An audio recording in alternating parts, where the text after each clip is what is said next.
पंडितेरो प्राण धन है। हरे कृष्ण। हरे कृष्ण प्रभु जी। हरे कृष्ण। यस, दंडवत प्रणाम, खूब खूब धन्यवाद।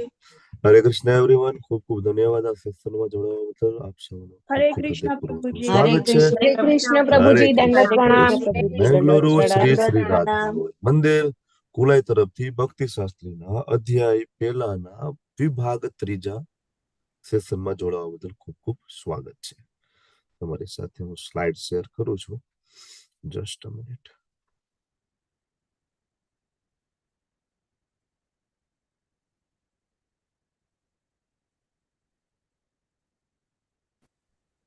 શ્રી શ્રી રાધા ગોવિંદજીના ચરણોમાં ખૂબ જ પ્રેમપૂર્વક ભાવપૂર્વકની પ્રાર્થનાઓ અર્પણ કરીશું, મંગલાચરણ અર્પણ કરીશું અને શરૂઆત કરીશું આપણે આજના સેશનની. ઓમ અજ્ઞાનતિમિરાન્તસ્ય જ્ઞાનાંજન શલાકયા ચક્ષુરુન્મિલિતં યેન તસ્મૈ શ્રી ગુરુવે નમઃ. શ્રી ચૈતન્ય મનોભીષ્ટં સ્થાપિतं યેન ભૂતલે स्वयं रूप कदा मह्यं ददाति स्वपदान्तिकम्. वन्देऽहं श्रीगुरो श्रीयुतापदकमलं श्रीगुरुन् वैष्णवांश्च श्रीरूपं साग्रजातं सहगण रघुनाथान्वितं तं सजीवम् साद्वैतं सावधूतं परिजनसहितं कृष्ण चैतन्य देव श्री राधा कृष्ण पादान् सहगण ललिता श्री विशाखान्वितांश्च. हे कृष्ण करुणा सिंधु दीनबंधु जगतपते गोपेश गोपिका कांत राधा कांत नमस्तुते. तप्त कांचन गौरांगी श्री राधे वृंदावनेश्वरी वृषभानुसुते देवी प्रणमामि हरिप्रिये. वाञ्छाकल्पतरुभ्यश्च कृपा सिन्धुभ्य एव च पतितानां पावनेभ्यो वैष्णवेभ्यो नमो नमः. नमो विष्णुपादाय कृष्णप्रेष्ठाय भूतले श्रीमते भक्तिवेदान्त स्वामी इति नामिने. नमस्ते सरस्वती देवे गौरवाणी प्रचारिणे निर्विशेष शून्यवादी पाश्चात्य देशतारिणे. जय श्री कृष्ण चैतन्य प्रभु नित्यानंद श्री अद्वैत गदाधर श्रीवासदि गौर भक्त वृंद. हरे कृष्णा कृष्ण कृष्ण हरे हरे हरे राम राम राम हरे. ખૂબ ખૂબ ધન્યવાદ આ સેશનમાં જોડાવા બદલ. વિમલા વ્રજરાણી માતાજી, તમે જોયું હશે કે જે પાર્ટિસિપન્ટ જોઈન થયા છે એ બધા આપણા ભક્તિ શાસ્ત્રીના જ છે, બરાબર છે? હા પ્રભુજી, બધા એ જ છે. વન પાર્ટિસિપન્ટ છે એટલા માટે. પ્રભુજી એમાં એક છે ને પાછળથી જે આપણે એડ કરવાના હતા ને એમાં એક બીજા ગ્રુપમાં એડ કરે છે, એ પણ આવે છે અત્યારે. આરાધિકા સીતાદેવી દાસી માતાજી છે, ન્યુ પાર્ટિસિપન્ટ છે. પેલા સેશન એટેન્ડ નથી કરેલા એમને? ના, 3 સેશન. ધર્મેશ પ્રભુ સાથે વાત થઈ છે એટલે એમને પેલું કઈક 4 PM નું ગ્રુપ કરીને એડ કરી દીધા છે એ લોકોએ. આપણે સેન્ટર માંથી નતા પાછળથી એડ કરવાના કયા હતા. હા, એના માટે તો નવી બેચ જ ચાલુ થશે પ્રભુ. તો એમાં ટીચર કે કોઈ છે કે તમને ખ્યાલ નતો? જ્યારે ધર્મેશ પ્રભુ ક્લેરિફાઈ કરશે બધી વસ્તુ પછી એનામાં તો નવો ટાઈમ, નવો ડે, નવા ટીચર આ જ રીતના થવાનું છે. કેમ કે એમાં પણ વધારે પણ હતા નહીં, એમાં લગભગ 8 જણા જ ક્વોલિફાઈડ હતા. આમાં આપણે ઓલરેડી બિયોન્ડ આપણે લિમિટ છે, કારણ કે 20-25 ની લિમિટ છે, એમાં પણ આપણે 32 છીએ, એટલે વાંધો નહીં. ચલો વાત કરી લેજો તમે પ્રભુ. હરે કૃષ્ણ પ્રભુજી. એમ તો આપણે જયારે બધાને મતલબ જયારે નામ બનાવીએ ને ત્યારે તો 41 જેવા થઈ જાય છે, પણ એમાંથી બધા જોડાતા નથી હોતા. 31 જેવા એટલે બિયોન્ડ લિમિટ છે આપણે ઓલરેડી. ઓકે, ચાલો હવે લાસ્ટ સેશન સુધીમાં એક ઓરિએન્ટેશન અને એના સિવાયના બીજા ચેપ્ટર 1 ના ક્લાસ, જેમાં એકમાં શ્લોક 1 થી લઈને 11મો શ્લોક અને બાકીનો 11 થી લઈને 21મો શ્લોક, આટલું આપણે અત્યાર સુધી જોયું છે. ટોટલ 3 સેશન જોયા છે, જેમાં લાસ્ટ સેશન તમે લોકો એટેન્ડ કર્યું હોય તેમાં આપણે 11 થી લઈ અને 21 શ્લોક સુધીની આપણે લોકોએ સાથે મળીને ચર્ચા કરી છે. Just a minute. તો શરૂઆત જ્યારે પહેલા અધ્યાયની થઈ, પહેલું સેશન પહેલા અધ્યાય, એમાં આપણે ત્યારે શરૂઆત કરી હતી બલદેવ વિદ્યાભૂષણ થી, તમને લોકોને યાદ હોય તો. બરાબર, શું કામ બલદેવ વિદ્યાભૂષણ ને સમર્પણ કરી છે પ્રભુપાદે ભગવદ ગીતા, આપણે એ જોયું. એના સિવાય આપણે એ જોયું કે પ્રામાણિક સંપ્રદાય કોને કહેવાય. બરાબર, એમાં આપણે ગોવિંદ દેવજી વાળી વાત થઈ, ગોવિંદ ભાષ્યની વાત થઈ. પૃષ્ઠભૂમિ આપણે લોકોએ સાથે મળીને વાંચી અને ભગવદ ગીતા જયારે બોલવાની શરૂઆત થઈ એની પહેલાનું આખું જે સિક્વન્સ છે જોયું.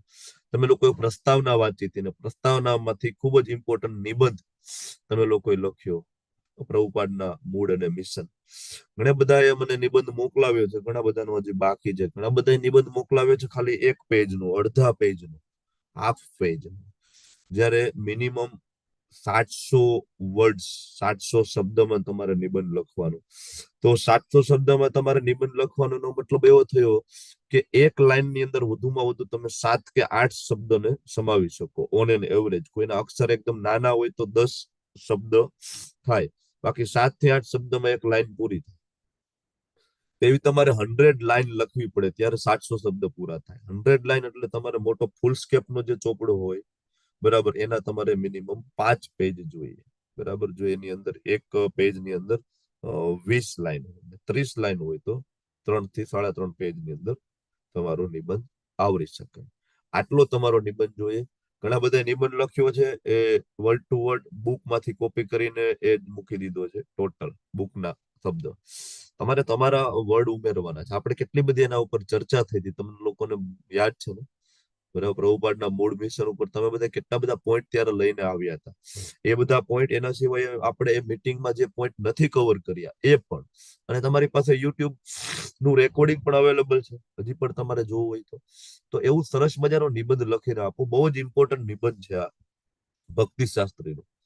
બરાબર, પણ ઘણા બધાએ તો 8-10 લાઈન 15 લાઈનમાં નિબંધ પૂરો કરી દીધો છે. બરાબર, તો ઓકે, મળ્યો છે એટલે હું સેટિસ્ફાઈડ થાઉં છું અત્યારે, ઘણા બધે તો મોકલ્યું જ નથી.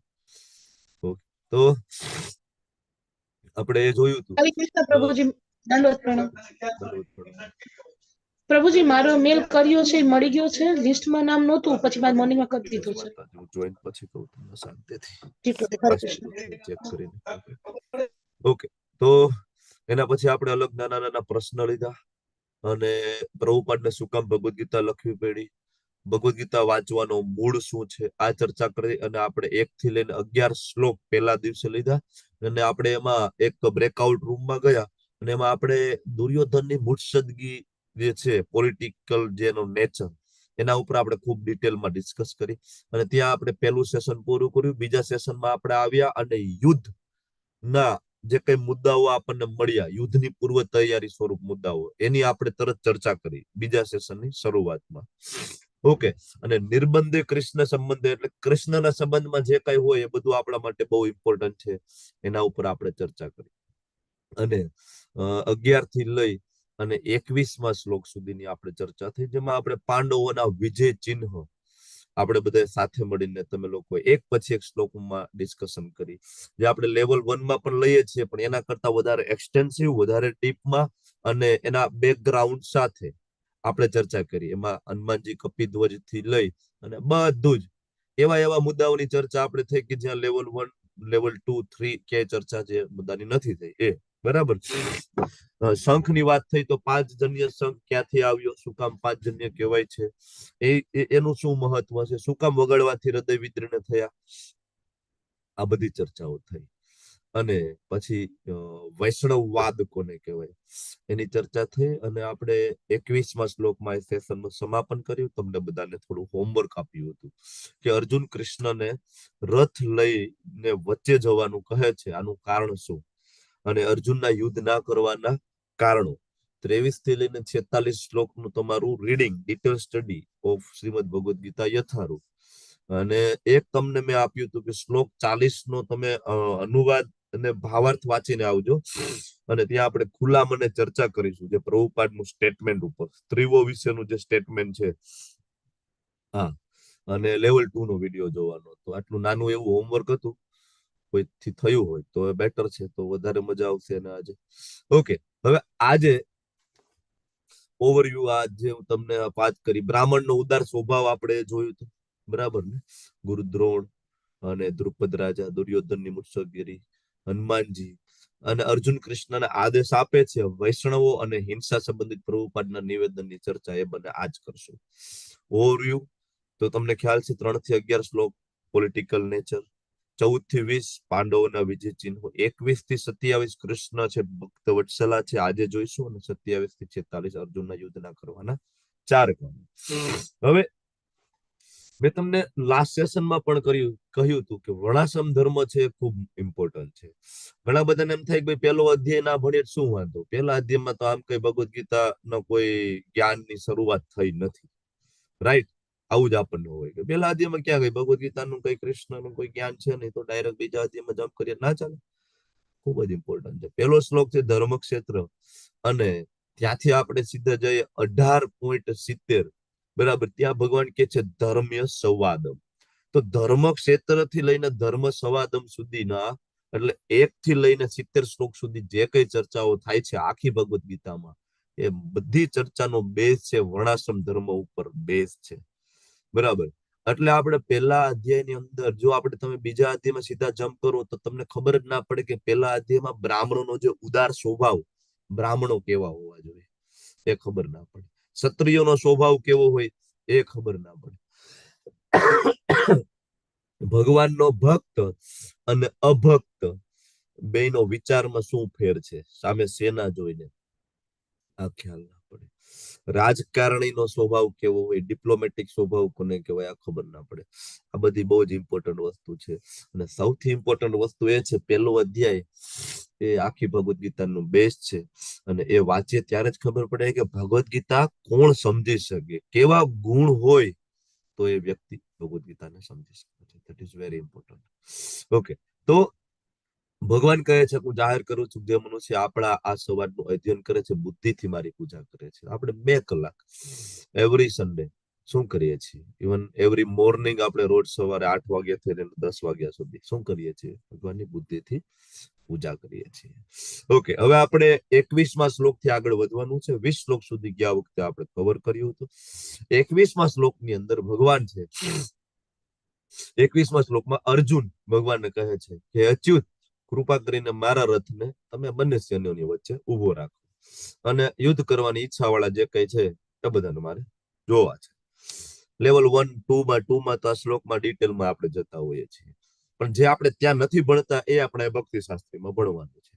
તો શું, તો તમે મને એ કહો કે આ શ્લોકની અંદર તમે મને એવો શબ્દ તમારે મને કહેવાનો છે કે જેનાથી તમને એવું ખબર પડે કે હવે અર્જુન છે એ મોહમાં અથવા માયામાં પડતા હોય એવું લાગે છે. કયો વર્ડ છે આ શ્લોકની અંદર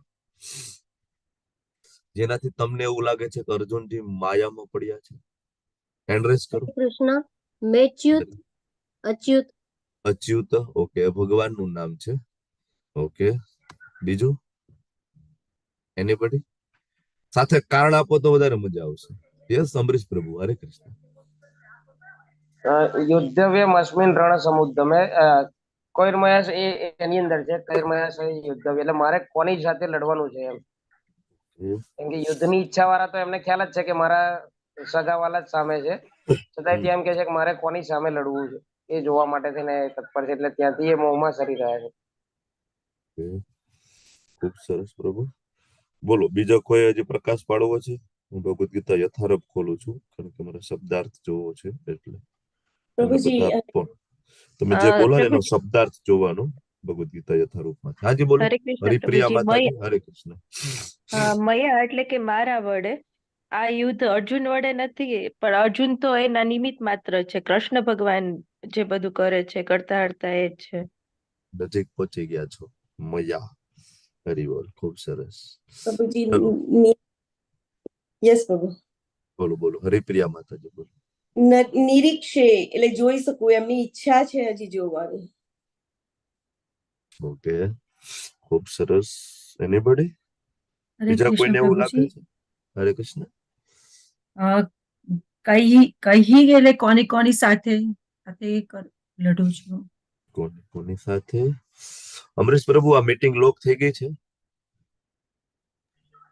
ના પ્રભુજી, મેં નથી કરી, એટલે બસ ઓકે, હું તમને કોસ્ટ બનાવી દઉં છું, તમે કરી દેશો ને પ્રભુ?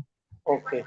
પણ પ્રભુજી એક એન્ટ્રી આપવી પડશે આપણે, હરિપ્રિયા પેલા હેમાંગી હરિપદા હેમાંગી માતાજીના માતાજીને 6 વાંચવામાં. વાગ્યા પછી એન્ટ્રી આપી દેજો. હા, એ આવશે ઓકે ને ઓકે હા તો આપણને બતાવશે. બરાબર. હા. ઓકે, થેન્ક યુ પ્રભુ. હરે વિક્રમી કૃષ્ણ કૃષ્ણ પ્રભુ. વિક્રમી હરે પ્રભુ કૃષ્ણ, હરે કૃષ્ણ પ્રભુ. બોલો. પ્રભુ યાવત એતાન તો આ બધાને જોઈ લઉં કતે યાવત જોવા માટે એતાન. કરી. યાવત નો અર્થ થાય જ્યાં સુધી ને, એતાન નો અર્થ આ બધાને, જ્યાં સુધી આ બધાને, એવો અર્થ થયો. હા, એમની ઈચ્છા થઈ ને જોઈ તો લઉં એટલે એમને જોઈ તો લઉં એ તમારે કેવું હોય તો તમારે શબ્દ વાપરવો પડશે. નિરીક્ષે અહમ. તો એમાંથી કયો વર્ડ તમે મને કહો છો? નિરીક્ષે અહમ, યાવત કે એતાન? એ પ્રભુજી યાતન અને એતાન આ બધાને એટલે એતાન બધાને જોઈ બરાબર. લઉં ને એટલે ઓકે, ખૂબ સરસ પ્રભુ. હિરણમયી કેશવી માતાજી બોલો. બોલો બોલો. હરે કૃષ્ણ પ્રભુજી. અહમ હું હું. ઓકે, હું. એટલે કે હું યોદ્ધા કામાન, હું આ યુદ્ધ કરવા વાળાની ઈચ્છા ને જોઈ લઉં. ઓકે, ખૂબ સરસ. Thank you everybody. ખૂબ સરસ. તો જય કિશોરી માતાજી બોલો. હરે કૃષ્ણ પ્રભુજી. આની અંદર એ અર્જુન કહે છે ને કે મારે કોની સાથે યુદ્ધ લડવાનું છે એ હું જોઈ લઉં. એટલે જો શ્રી કૃષ્ણ તો એમના નિમિત્ત બનાવ્યા છે. જો કૃષ્ણની સહાય ન હોત તો અર્જુનને યુદ્ધ જીતવું છે એ અઘરું પડી જાત. એટલે અહીંયા એ મોહમાં સરી રહ્યા છે કે મારે યુદ્ધ લડવાનું છે એમ. હરે કૃષ્ણ. યા એટલે તમે મયા શબ્દ આપી રહ્યા છો કે ભાઈ મારા વડે. હા, યસ. Thank you. સુરક્ષાબેન પટેલ, તમારે કઈ એડ કરવું છે કે આગળ વધુ? હરે કૃષ્ણ પ્રભુજી. અવસ્થિતાન એટલે યુદ્ધ ભૂમિમાં એકત્ર થયેલા બધાને જોવે છે ત્યારે યુદ્ધમાં એ વખતે બધાને જોઈને એ મોહમાં પામે છે. ઓકે, ખૂબ સરસ. Thank you. યસ યસ, ધન્યવાદ આ ચર્ચામાં ભાગ લેવા બદલ. એક્ઝેક્ટ જે વર્ડ છે જે આપણે ભક્તિ શાસ્ત્રીમાં ભણીએ છીએ, ધેટ ઇઝ વર્ડ ઇઝ નિરીક્ષે અહમ. હું નિરીક્ષણ કરી લઉં, આ વર્ડ છે. બીજો વર્ડ છે મયા. બરાબર. તો પહેલો વર્ડ છે બહુ જ ઇમ્પોર્ટન્ટ છે, નિરીક્ષે અહમ. અર્જુન એમ કહે છે કે હું નિરીક્ષણ કરી લઉં, હું સર્વે કરી લઉં, હું જોઈ લઉં, હું માયા શક્તિને એનાલિસિસ કરી લઉં. જ્યારે વ્યક્તિને પોતાને જ્યારે પણ એમ થાય ને કે હું માયા શક્તિને મેનેજ કરી લઈશ, હું માયા શક્તિને જોઈ લઈશ, હું આ ભૌતિક શક્તિઓને મેનેજ કરી લઈશ, ત્યારે એ વ્યક્તિ મોહમાં પડેલો છે સમજવું. કારણ કે ભગવાનની શક્તિ છે જેને આપણે ક્યારેય નેવર એન્ડ નેવર મેનેજ કરી શકતા નથી. શબ્દ બહુ ઇમ્પોર્ટન્ટ છે.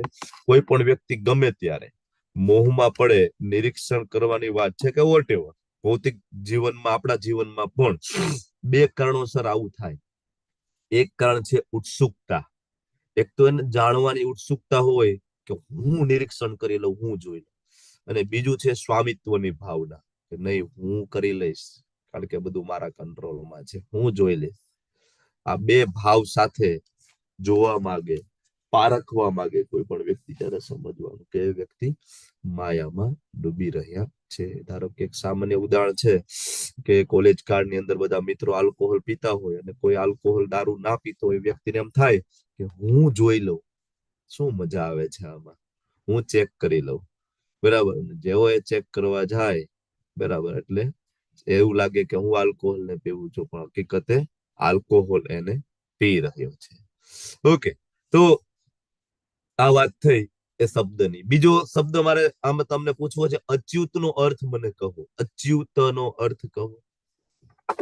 ચાલો, રિપીટેશન નહીં કરવાનું. જે આગળ બોલ્યા હોય એ તમારે રિપીટેશન નહીં કરવાનું. એ જવાબ આવી ગયો હોય તો તમારે હેન્ડ આઉટ કરવાનું. હરે કૃષ્ણ. હરે કૃષ્ણ બોલો. જે કદી ચૂકતા નથી તે ભક્તોની સેવામાં રહે છે. ભક્તોની સેવામાંથી કદી ચૂકતા નથી એને કહેવાય અચ્યુત. જિગ્નેશ ગોસાઈ પ્રભુ બોલો. What is Achyut? ભક્તો પ્રત્યે સ્નેહ દર્શાવવામાં ચલિત થતા નથી. ઓકે, એ સેમ થઈ ગયું. તમારા બંનેનો જવાબ એક જ છે. ભક્તો પ્રત્યે વત્સલતા દેખાડવાથી ચૂકતા નથી, પ્રેમ કરવાથી ચૂકતા નથી, ભક્તોની સહાયતામાંથી. હરે કૃષ્ણ. અપતનશીલ પ્રભુજી. અપતનશીલ.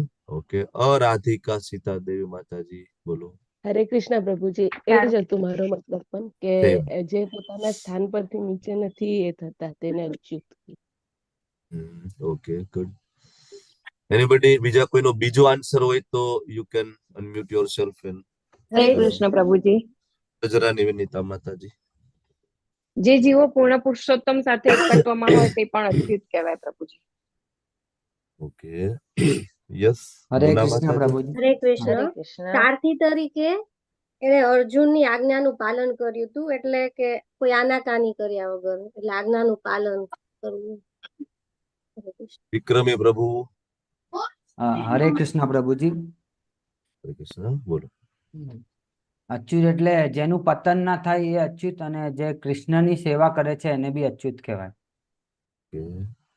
ખૂબ સરસ, થેન્ક યુ. બીજા કઈ જવાબ છે? સુરક્ષાબેન પટેલ, નૈના માતાજી, તમારી પાસે. હરે કૃષ્ણ પ્રભુજી. અચ્યુત એટલા માટે કહી છે કે ભક્તોના સેવા અસફળ થાય છે. Okay. Good.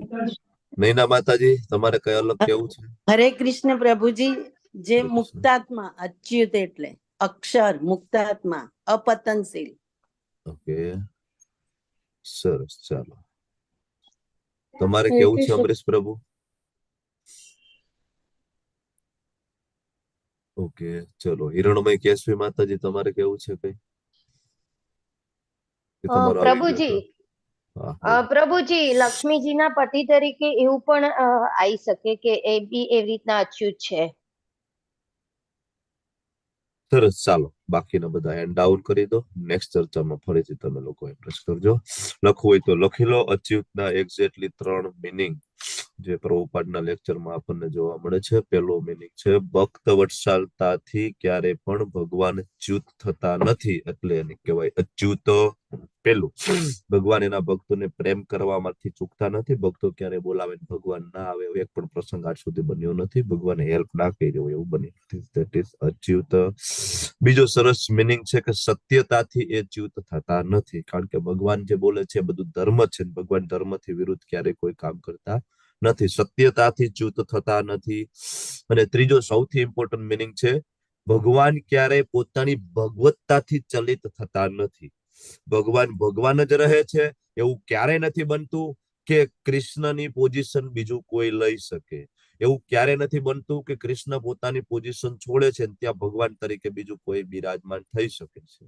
Never and never Achyut એને પોઝિશન ઉપરથી ક્યારે ચ્યુત થતા નથી. ભગવાન છે, સદાકાળ છે, હંમેશા છે, હતા, છે અને રહેશે.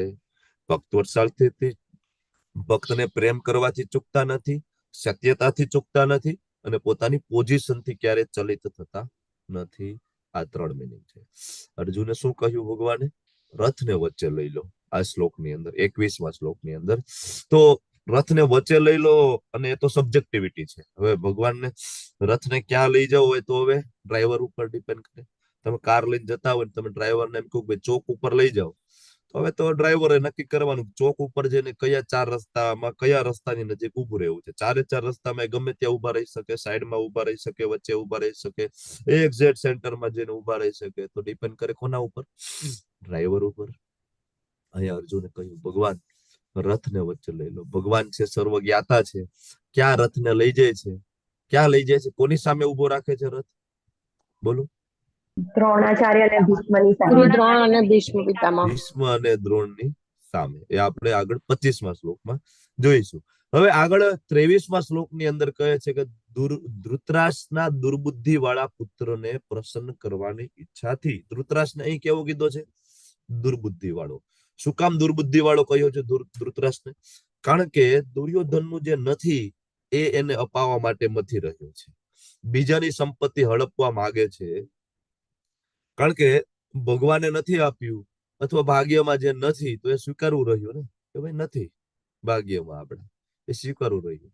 પણ નહીં, આયા પિતા અને પુત્ર એ બંને જે પોતાનું નથી બીજાની સંપત્તિ હડપવા માટે સતત પ્રયત્ન કરી રહ્યા છે. એટલે દુર્બુદ્ધિ વાળો કહ્યો છે. કર્મ પ્રમાણે જે મળે એને હંમેશા સ્વીકારવું જોઈએ. ધારો કે માતા પિતા છે, ઘરમાં 4 બાળકો હોય, બધા બાળકોને વસ્તુ વેચી દે કે ભાગ લાવ્યા હોય, નાસ્તો લાવ્યા હોય, ટોય લાવ્યા હોય. પછી એમાંથી એક બાળક એવું હોય કે એને પોતાનું તો રાખવું હોય, બીજાનું પણ જોઈતું હોય. ગમે એમ કરીને બીજાનું પડાવી લેવાની પણ ટેવ હોય. ખબર ને, નાના નાના આપણે હતા તો આવું આપણને ગમતું. આપણે આપણું છુપાવી દઈએ ને પછી આપણા ભાઈ બહેન નું આપણે જોઈતું હોય. તો માતા પિતા શું કે આપણને, તારો સ્વભાવ સારો નથી, બરાબર ને, કે તને જે આપ્યું છે તારા ભાગમાં જે છે એ તારે ભોગ કરવો જોઈએ. ઈશોપનિષદના પહેલા શ્લોકની અંદર પણ ભગવાન સ્વયં કહે છે ને, ઈશાવાસ્યમ ઇદમ સર્વમ યત્કિંચ જગત્યામ જગત તેન ત્યક્તેન ભુંજીથા મા ગૃધઃ કસ્ય સ્વિદ ધનમ. બરાબર. તો કે ભાઈ ભગવાન ત્યાં ઈશોપનિષદમાં પણ કહી રહ્યા છે કે ભાઈ આ જગતની અંદર બધું છે કોનું માલિકીનું છે? કૃષ્ણને માલિકીનું છે. તમારી જરૂરિયાત પૂરતું એમાંથી વસ્તુ લઈને બીજા કોનું છે એ વિચાર કરીને તમારે રાખી દેવું જોઈએ.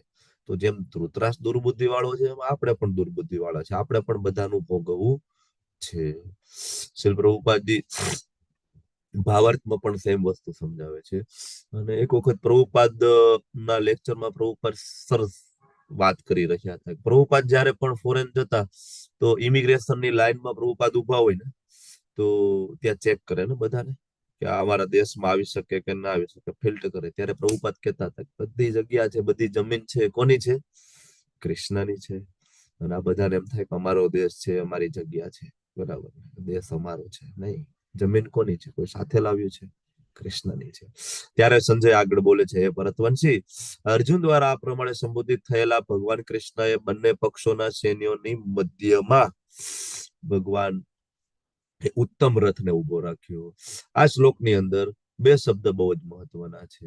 બરાબર, એક તો ઋષિકેશ અને બીજું ગુડાકેશ. સંજય આ શ્લોકની અંદર એક હિડન મેસેજ આપવા જઈ રહ્યા છે, જે ખાસ તો જે અભક્તો છે એને મેસેજ પચતો નથી. એ કયો મેસેજ છે કહો મને?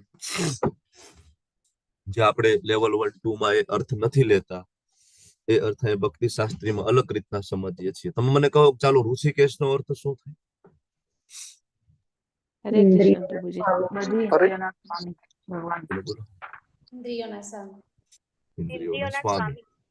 ઇન્દ્રિયોના સ્વામી એટલે ઋષિકેશ. Okay, level. ઓકે, પછી બોલો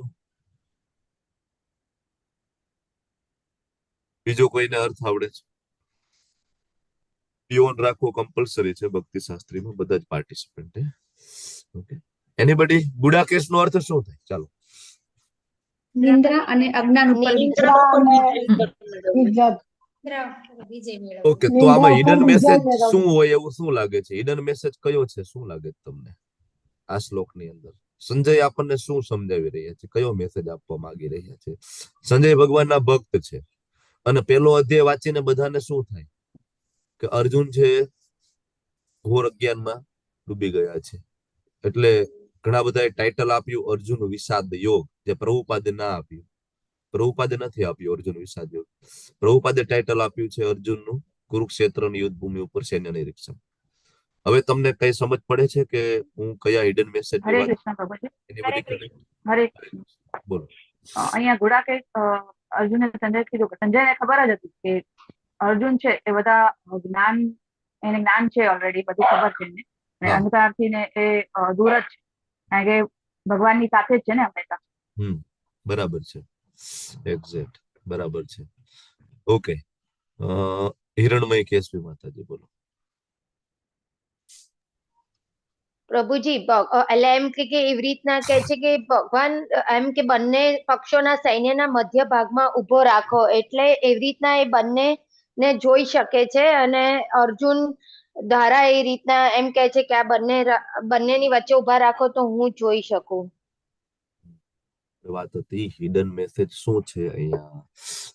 ઓકે, તો હિડન મેસેજ એવો છે, બોલી જાવ. ચલો એક પ્રશ્ન બોલ. સો પ્રભુજી, ભાવાર્થમાં પ્રભુપાદ કહે છે કે ભગવાન છે ઇન્દ્રિયોના તો સ્વામી છે અને મનના પણ સ્વામી છે. એટલે અર્જુનની જે ઈચ્છા હતી એ ભગવાન જાણી ગયેલા હતા અને એ એમનો જે હેતુ હતો એ સમજી ગયા. એટલા માટે એ સ્પેશિયલ હવે એ જગ્યાએ ઉભા રહેશે. એટલે ભગવાન તમારા મનને પણ જાણી લે છે કે તમે શું કરવા માંગો છો. તો like સૂક્ષ્મ અર્જુનની એવી ઈચ્છા છે કે ભીષ્મ દ્રોણની સામે રથ ભગવાન ઉભો રાખે? નો, અર્જુનજીની જે ઈચ્છા છે કે જે અટેચમેન્ટ છે એમનું કે હા, મારે આ બધાને મારવાના છે, એ હેતુને જાણી ગયા ભગવાન. Thank you. યસ, તો ખૂબ સરસ.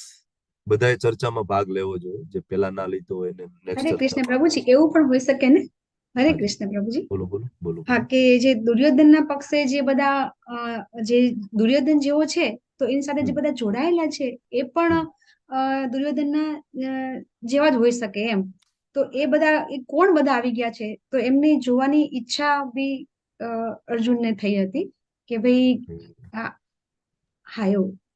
યસ, ખૂબ સરસ, થેન્ક યુ.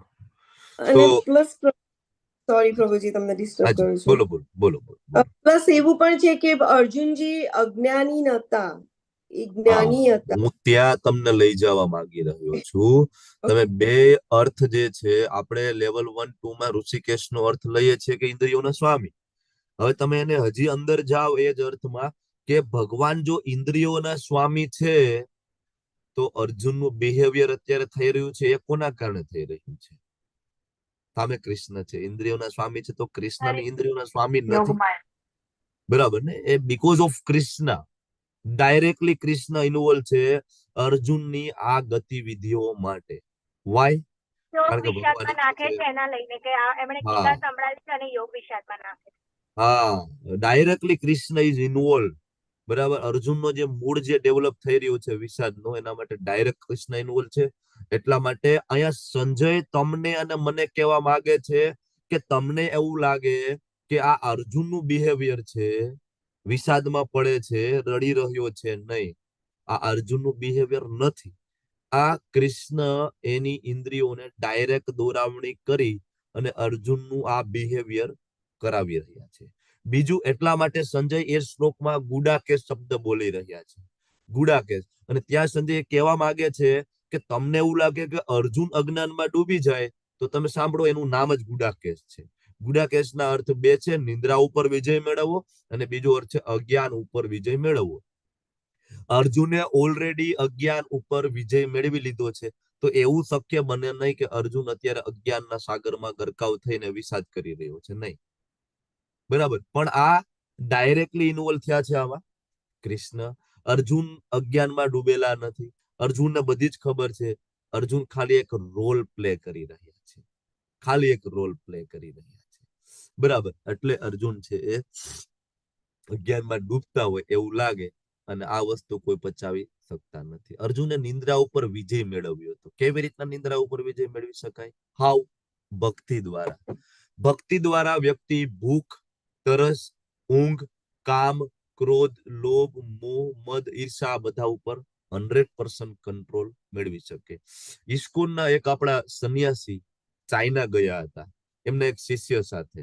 ચાઇના ગયા, ત્યાં રોકાવાનું થયું. શેડ્યુલ ખૂબ જ ટાઈટ. શરૂઆતના દિવસોમાં સવારથી લઈને સાંજ સુધી સતત, કારણ કે તે ચાઇનામાં ટેમ્પલ નથી, તો ત્યાંના એક બિઝનેસમેનને ગાઈડ કરવાના હતા, બધા બિઝનેસમેનને કૃષ્ણ ભાવનામૃત માટે. હોટલમાં એક રૂમ મળ્યો. તો ખૂબ બિઝી શેડ્યુલના કારણે શરૂઆતમાં 2-3 દિવસ તો જેવા બેડમાં પડે ઊંઘ આવી જાય. તો મહારાજે કહ્યું એમના શિષ્યને, 2 રૂમ આપ્યા હતા, રૂમ વિશાળ, એક રૂમમાં 10 વ્યક્તિ આરામથી સુઈ શકે એવડા. તો મહારાજ એમના શિષ્યને કહે છે કે ભાઈ, ખોટે ખોટા 2 રૂમનો આપણે ઉપયોગ નથી કરવો, પૈસા કૃષ્ણના છે, લક્ષ્મી કૃષ્ણની છે, તો આપણે એક રૂમમાં બંને આવી જાય, એક રૂમ એમને આપણે પાછો આપી દઈએ, આપણે પૈસા વેસ્ટ નથી કરવા. શિષ્ય થોડોક શાય, ગુરુ મહારાજની નજીક રહેતો, પણ થોડુંક એમ થાય કે ગુરુ મહારાજની આપણે કેમ ને એટલું બધું નજીક રહેવું. તો મહારાજ કહે છે, અને ત્યાં મહારાજ છે ઉપર ચટાઈ પાથરીને એની પથારી કરે સુવે છે, શિષ્ય છે નીચે ચટાઈ પાથરીને સુવે છે. શિષ્યની રાત્રે 1 વાગે ઊંઘ ખુલી જાય છે, અને એના જે રિસ્ટ વોચમાં જે નાનો જે લાઈટ આવે એ લાઈટ ચાલુ કરી જોવે છે, બરાબર? તો એ જેવી લાઈટ ચાલુ કરીને જોવે છે, તો ઉપરથી મહારાજ બોલે છે કે સમય થઈ ગયો છે પ્રભુ, મંગલા આરતીનો સમય થઈ ગયો છે, ઉઠી જાય. ના ના ના મહારાજ, હજી તો 1 વાગ્યા છે, બરાબર? તો સુઈ જાય છે. થોડી વાર થાય, ફરીથી ઊંઘ ઉડે છે. 2 વાગે ફરીથી જોવે છે, મહારાજ ઉપરથી બોલે છે, પ્રભુ મંગલા આરતીનો સમય થઈ ગયો, ઉઠી જવું છે. ના ના મહારાજ હજી તો 2 વાગ્યા છે. આમ કરીને એ લગભગ સવાર સુધીમાં 4 વખત આવું વાક્ય થયો દર અડધી કલાક. પછી તો એ ઘડિયાળમાં પણ ના જોતો, પણ ખાલી આમ પડખું ફરી અને ત્યાં મહારાજ ઉપરથી બોલે, પ્રભુ ટાઈમ થઈ ગયો. આવું 3 દિવસ સતત થયું. આખો દિવસ સતત કામ અને રાત્રે શિષ્ય ખાલી પડખું ફરે તો પણ મહારાજને એમ થાય કે મંગલા આરતીનો સમય થઈ ગયો, ઉઠવાનો સમય થઈ ગયો છે. છેલ્લે મહારાજ એમ કે છે કે ચાલો હવે કેટલોક આરામ કરીશું, હવે ઉઠી જાય. તો શિષ્ય સવારમાં ઉઠીને વાત કરે છે કે મહારાજ ખરેખર સૂતા ક્યારે? સૂતા છીએ અને એવરી લગભગ અડધી કલાકે હું ખાલી પડખું ફરું છું, મારી ઊંઘ ઉડી જાય છે. કારણ કે શિષ્ય માટે જગ્યા નવી હતી, શિષ્યને એમ ઊંઘ નહોતી આવતી અને મહારાજે નિંદ્રા ઉપર વિજય મેળવી લીધો. તો શિષ્ય પૂછે છે કે મહારાજ આમાં સૂતા ક્યારે? એવરી હાફ એન અવર મહારાજ પૂછી રહ્યા છે કે મંગલા આરતીનો સમય થઈ ગયો. જ્યારે તમે ભગવાનની સેવા કરો છો, કૃષ્ણની સેવામાં તમે લાગો છો, તો આપણામાં એવા દિવ્ય ગુણ આવે છે. શું કામ એવા દિવ્ય ગુણ આવે છે? કારણ કે તમે કૃષ્ણ સાથે સંબંધ, કૃષ્ણની ભક્તિ કરવી એટલે શું? કૃષ્ણ સંબંધમાં તમારે સંમિલિત થવું. અને આપણે સાદી ભાષામાં નથી કહેતા સંગ એવો રંગ, બરાબર? જેવો કૃષ્ણ સાથે તમારો સંગ થાય છે તો તમારામાં એ દેવી ગુણો આપમેળે પ્રગટ થાય છે. વર્ષોથી જે વ્યસન છૂટતા ના હોય એ વ્યસન છે એ છૂટી જાય છે. જેવું કૃષ્ણ સાથે તમારું એટેચમેન્ટ થાય છે. વર્ષોથી જે ક્રોધ ઉપર તમે કંટ્રોલ નથી કરી શકતા, બરાબર, એ જેવું ભગવદ ગીતા વાંચવાની શરૂઆત કરો શરણાગતિના ભાવ સાથે, તમારો ક્રોધ છે કંટ્રોલ કરી શકો છો. બરાબર, હું પોતે શોર્ટ ટેમ્પર માણસ હતો પેલા, બરાબર, નાની નાની વાતમાં ગુસ્સો આવી જવો તરત જ, હું જ સાચો છું આવો ભાવ આપણા બધામાં હોય જ. બરાબર, જેમ જેમ ભગવદ ગીતા વાંચીએ, બરાબર, એમ કરીને આપણે આના ઉપર ધીમે ધીમે ધીમે તમને પોતાને આ ફીલ થતું હશે કે નહીં, આ થોડો કંટ્રોલ આના ઉપર થવા માંડ્યો છે. પેલા આપણે કોઈની વાત સાંભળતા જ નહોતા, આપણે તરત જ આપણે કુદાકો મારી દે હું જ સાચો છું, તરત જ ગુસ્સો. હવે આપણામાં એ ધૈર્ય આવે કે નહીં બરાબર છે, બોલો ને હું સાંભળી લઉં. આપણે સામેવાળાને સાંભળવા માટે તૈયાર થયા છીએ. આપણે ગુસ્સો કરવા વાળી સિચ્યુએશનમાં આપણે હવે થોડુંક મૌન ધારણ કરી શક્યા છીએ ધીમે ધીમે. ના જવા દે, બરાબર, સિચ્યુએશન બગાડવી નથી, બરાબર, આ બધું ટેમ્પરરી છે, બધી માથાકૂટ કરીને સંબંધ નથી બગાડવો આપણે. હશે આ ગુણો ક્યાંથી આવે? કૃષ્ણમાંથી. કારણ કે કૃષ્ણ છે પરમ આનંદિત છે, પરમ શાંત છે અને આપણને પણ એમાંથી એ ગુણો પ્રાપ્ત થાય છે. એટલે અર્જુનના આદેશ દ્વારા ભગવાને ઉત્તમ રથ છે એ ત્યાં વચ્ચે ઉભો રાખ્યો. 25મા શ્લોકમાં ભીષ્મ દ્રોણ પ્રમુક્ત, આ શબ્દ બહુ ઇમ્પોર્ટન્ટ છે. ભીષ્મ અને દ્રોણ, ભીષ્મ અને દ્રોણ અને બીજા બધા જે રાજાઓની ઉપસ્થિતિમાં ભગવાન અર્જુનને કહ્યું કે અર્જુન પશ્યેતાન, આ બધા કુરુઓને જો.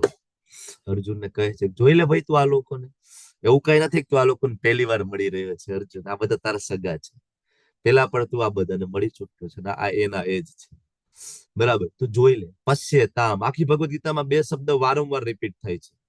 એક તો પશ્યેતામ અને બીજું છે શૃણુ. અર્જુન જોઈ લે અને સાંભળ. 2 ઇન્દ્રિયોની ભગવાન વારંવાર વાત કરે છે, આંખ અને કાન, અને એ બહુ જ ઇમ્પોર્ટન્ટ છે ભક્તિમાં આગળ વધવા માટે. ઓકે, તો ભીષ્મ નું તમને લેવલ 2 માં ફરીથી નથી લઈ જવા માંગતો. લેવલ 2 માં આપણે ચર્ચા કરીએ છીએ શું કામ ભીષ્મની સામે રથ ઉભો રાખ્યો. તો કે આપણને બધાને એક એટેચમેન્ટ હોય, મટીરિયલિસ્ટિક એટેચમેન્ટ ટુ રિલેશનશિપ.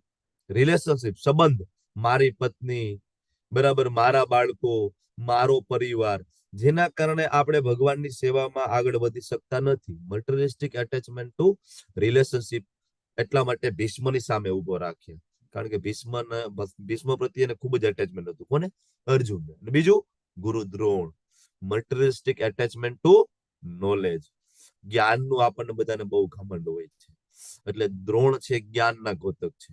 એટલે એવી રીતના ભીષ્મને દ્રોણ સામે ઉભા રાખ્યા, કારણ કે ભગવાનને સ્ટેજ સેટઅપ કરવાનું છે, અર્જુનને વિષાદમાં મૂકીને ભગવદ ગીતા બોલાવવાની છે. એટલા માટે આ બેની સામે ભગવાન છે એ રથને ઉભો રાખ્યો. આગળના 26મા શ્લોકમાં ભગવાન કહે છે કે તું જોઈ લે ભાઈ, બધા કુરુઓ છે.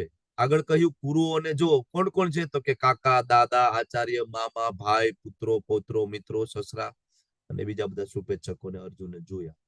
ભગવાન કહે છે કે કુરુઓને જો, આગળ જે 25મા શ્લોકમાં કહ્યું, ભગવાન આયા અર્જુનને એવું કહી શકતા હતા કે અર્જુન દુષ્ટોને જોઈ લે, દુશ્મનોને જોઈ લે, પણ ભગવાને વ્યંગ કરે છે.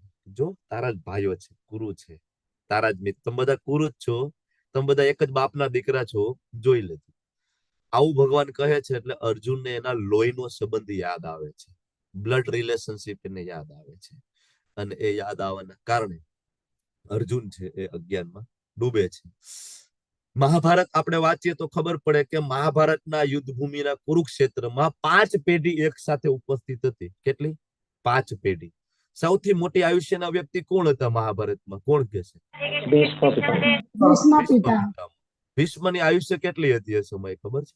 185 વર્ષ. 185 વર્ષ. ઓકે. એકચ્યુઅલી મહાભારતના સંદર્ભના રેફરન્સમાં જાય તો ભીષ્મ 400 વર્ષના હતા એ સમય. 400 વર્ષના. કારણ કે એ તો છેકથી આવે છે ને, શાંતનુ રાજાથી આવે છે, તમે વિચાર કરો એટલે. બરાબર? તો 400 વર્ષની એજ હતી. સૌથી નાની ઉંમરના કોણ હતા યુદ્ધ ભૂમિ ઉપર? અભિમન્યુ કરતા પણ કોઈક નાના કોણ હતા? દ્રૌપદીના પુત્ર. દ્રૌપદી માતાના 5 પુત્ર છે, અભિમન્યુ કરતા નાના હતા ને? તો સૌથી નાના 15 વર્ષ 16 વર્ષથી લઈને 400 વર્ષ, 15 વર્ષથી લઈ અને 400 વર્ષ સુધીની વ્યક્તિઓ યુદ્ધ ભૂમિ ઉપર ઉભી હતી. એટલે ભગવાન એ સમજાવી રહ્યા છે. શ્લોકની અંદર કહ્યું, પહેલો શબ્દ છે પિતૃ ન. પિતા સમાન કોણ હતા યુદ્ધ ભૂમિ ઉપર? ભૂરિશ્રવા. પિતા સમાન હતા અર્જુનના, બેની એજ સેમ છે. એના પછી શબ્દ આવે છે પિતા મહાન. પિતામહ. પિતામહ એટલે દાદા. દાદા સમાન કોણ હતા? ભીષ્મ અને સોમદત્ત.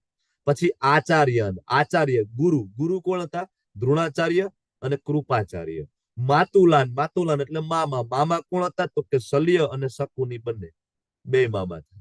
ઓકે. એના પછી આ ભાતૃન, ભાઈઓ હતા. કોણ હતા? દુર્યોધન, વિકર્ણ, બીજા બધા કૌરવો. એના પછી પુત્રાન એટલે કે પુત્રો હતા. કોણ કોણ? લક્ષ્મણ, એના સિવાય ઘણા બીજા બધા પુત્રો. અને બીજા પૌત્રાન હતા. પુત્રો ના પણ પુત્રો હતા. એમાં લક્ષ્મણ નો પણ પુત્ર હાજર હતો. દુર્યોધન નો પુત્ર લક્ષ્મણ અને એનો પુત્ર પણ હાજર હતો. અને સખી ન મિત્ર અશ્વત્થામા એ અર્જુનનો પરમ મિત્ર હતો. બરાબર? તો અશ્વત્થામા પણ હતો. સ્વસુર એટલે કે સસુર, તો દ્રુપદ રાજા પણ હતા. અને શુભ ચિંતક કૃતવર્મા. કોઈકના માઇકમાં બહુ ડિસ્ટર્બન્સ આવે છે, વારંવાર ચાલુ થાય છે. Please take care yourself. કોઈ ટ્રાવેલિંગ કરી રહ્યું છે એમનું માઇક ચાલુ થઈ જાય છે વારંવાર. ઓકે. હવે આજે 26મો શ્લોક પૂરો થાય અને જેવા આપણે 27મા શ્લોક તરફ આગળ વધીએ છીએ, ભીષ્મ દ્રોણ પ્રમુખ, આ શબ્દ બહુ જ મહત્વનો છે, જેની આપણે ચર્ચા કરી કે શું કામ ભીષ્મ અને શું કામ દ્રોણ. બરાબર? આ ચર્ચા કરીને 27મા શ્લોકમાં જેવા એન્ટર થાય છે ને, ત્યાંથી અર્જુનના યુદ્ધ ના કરવાના 4 કારણોમાંનું એક કારણ ત્યાં પ્રગટ થવાની શરૂઆત થાય છે. કયું કારણ પ્રગટ થાય છે? પહેલું કારણ કયું? કરુણા. કરુણા પ્રગટ થાય છે. કરુણા. ઓકે. તો 27મા શ્લોકમાં કૃપયા પર્યાવિષ્ટો, અર્જુન જયારે જોયું ત્યારે કરુણાથી અભિભૂત થયા. એના બધા રિલેટિવ્સ ને જોયા ને, કરુણાથી અભિભૂત થઈ ગયા અને આ પ્રમાણે કહેવા લાગ્યા. તો કૃપયા પર્યાવિષ્ટો, કૃપયા એટલે કરુણાથી, પર્યા એટલે અત્યંત, આવિષ્ટ એટલે અભિભૂત થયેલો અર્જુન. પેલું જે યુદ્ધ ના કરવાના અર્જુનની જે દલીલ છે એ 28, 29 અને 30 અને 27મા શ્લોકમાં એની શરૂઆત. એટલે 27, 28, 29 અને 30 ને અર્જુન યુદ્ધ ના કરવાનું પેલું કારણ રજૂ કરે છે. અને આ શ્લોકથી આપણને એ ખબર પડે કે અર્જુનનું મન અર્જુનને છેતરી રહ્યું છે. કૃપયા પર્યાવિષ્ટો, અર્જુન કરુણાથી અભિભૂત થયા. શું કામ એવું થયું? અર્જુનનું મન અર્જુનને છેતરે છે. શું અર્જુનના મનમાં ગળમથલ ચાલે છે? તો કે હિંસા કરતા અહિંસા વધારે સારી. અર્જુન આવું વિચારે છે ને કે ભાઈ આ બધાનો વધ કરી નાખીએ, મારી નાખીએ, એના કરતા અહિંસા વધારે સારી. આવું અર્જુનનું મન શું કામ એને ગાઈડ કરી રહ્યું છે? કારણ કે અર્જુન બહુ જ્ઞાની છે. ક્યારેક આવું થાય કે બહુ જ વધારે જ્ઞાની માણસ હોય, એ વ્યક્તિ કઈ ભૂલ કરે તો એ ભૂલનો તોડ શાસ્ત્રમાંથી લઈ આવે. બરાબર? અને પોતાની ભૂલ નથી આવું મન એની સાથે છલ કરે. બરાબર? એવા કેટલાય માણસો અત્યારે સમાજની અંદર છે. ધારો કે તમે આજકાલ જોઈ રહ્યા છો, કોઈ વ્યક્તિ નોનવેજ ખાતું હોય તો એ શાસ્ત્રમાંથી એવા નોનવેજ ના શ્લોકો પોતે લઈ આવે, બરાબર, અને એનું મન એની સાથે છેતરપિંડી કરે. પોતે એના નોનવેજ ખાવું હોય એટલે ઓલા નોનવેજ વાળા શ્લોકો ઉપાડી અને એને રિપ્રેઝેન્ટ કરે, બરાબર. પોતાને મદિરા પીવો હોય તો એવા મદિરાના શ્લોકો ક્યાંકથી ઉપાડી અને એ કોટ કરે કે જો હું મદિરા પીઉં છું, હું ખોટો નથી, શાસ્ત્રમાં પણ આપ્યું છે, બરાબર. આ પણ મદિરા પીતા હતા, આ પણ નોનવેજ ખાતા હતા. એટલે ખૂબ જ્ઞાન હોય તો પણ ભટકી જવાના ચાન્સ રહે છે, બરાબર. એટલા માટે ખાલી જ્ઞાન નકામું છે, પણ એ જ્ઞાન ત્યારે કામ આવશે, ક્યારે? ત્યારે તમે ગુરુના શરણમાં હોય.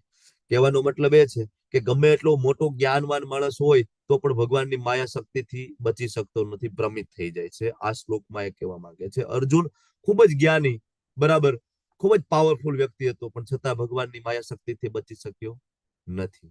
માયા શક્તિથી બચવા માટે ગુરુની શરણમાં જવું પડે, જેમ અર્જુન આગળ જાય છે, બરાબર. એટલે આ શ્લોકની અંદર અર્જુનનું મન અર્જુનને છેતરે છે. એટલા માટે અર્જુન પોતાના તર્ક રજૂ કરશે. હવે આગળ જે અર્જુન પોતાના તર્ક રજૂ કરશે, અને આ તર્ક સાંભળીને ઘણા બધાને એમ થાય કે અર્જુન સાચો છે ને કૃષ્ણ ખોટા છે.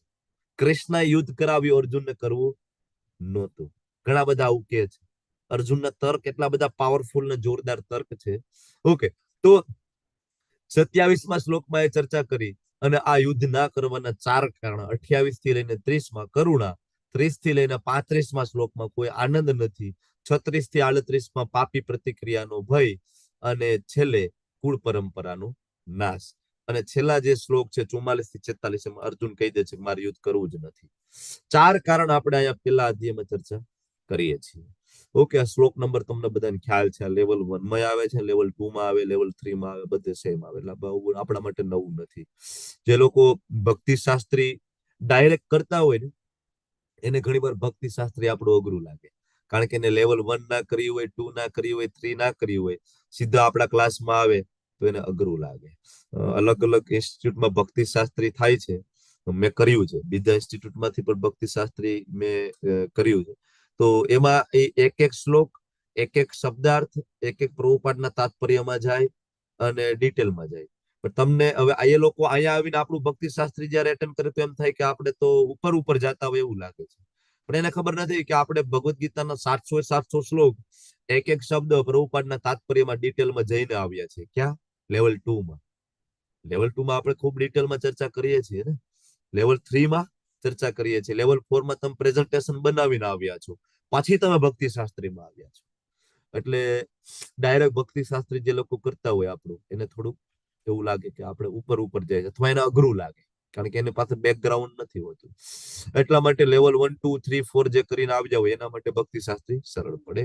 28મા શ્લોકમાં દયા અને કરુણાના કારણે અર્જુનના જે લક્ષણો પ્રગટ થાય છે એ બતાવે છે, બરાબર. એના અંગો ધ્રુજી રહ્યા છે, મુખ સુકાઈ રહ્યું છે. હવે તમે જોવો તો સેમ દ્રશ્ય દુર્યોધને પણ જોયું છે. ખાલી અર્જુને આ દ્રશ્ય જોયું છે એવું નથી. અર્જુન સામા પક્ષમાં જોવે છે તો દુર્યોધન પણ જોવે છે ને, બરાબર. પણ દુર્યોધનમાં આ લક્ષણો પ્રગટ થયા નથી, બરાબર. શું કામ? પ્રભુપાદ તાત્પર્યમાં લખે છે કે આજ તો ફેર છે, ભક્ત અને અભક્ત ની અંદર આજ તફાવત છે. દુર્યોધન તો એવું વિચારતો તો ભલે બધા મરી જાય, બરાબર, બધા મરી જાય. ઇવન ત્યક્ત જીવિતા વાળા શ્લોકમાં દુર્યોધન શું કે છે કે આ બધા મરવા માટે જ આવ્યા છે, બરાબર.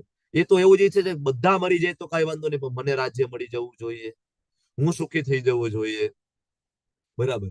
પણ અર્જુન એમ કે છે કે નહીં, અર્જુનને કરુણા આવે છે. આવા ગુણ ક્યાંથી આવે? ભક્તિ કરવાથી. હમણાં મેં વાત કરી એમ, બરાબર. જેવો તમે ભક્તોનો સંગ કરો, ભગવદ ગીતા વાંચો તો આ બધા જે ગુણ છે આવે. તમને એમ થાય કે સારા ગુણ તો જે ભક્તિ ના કરતા હોય ને પ્રભુજી એનામાં હોય. આવો કોઈ આપણને તર્ક આપી શકે? એટલે પ્રભુપાદાના ભાવાર્થમાં ભાગવતમનો એક શ્લોક કોટ કરે છે કે ઇવન અભક્તોમાં પણ ક્યારેક સારા ગુણ દેખાય, પણ એ સારા ગુણ છે કન્ડિશનલ છે અને ટેમ્પરરી છે. કોઈ પણ વ્યક્તિમાં સારા ગુણ દેખાય, એક તો કન્ડિશનલ છે, એમાં એ કંઈક મેળવવા માંગી રહ્યું છે, બીજું ટેમ્પરરી. આનું ઉદાહરણ તમને આપું તો કંસ. કંસમાં પણ સારો ગુણ હતો ને.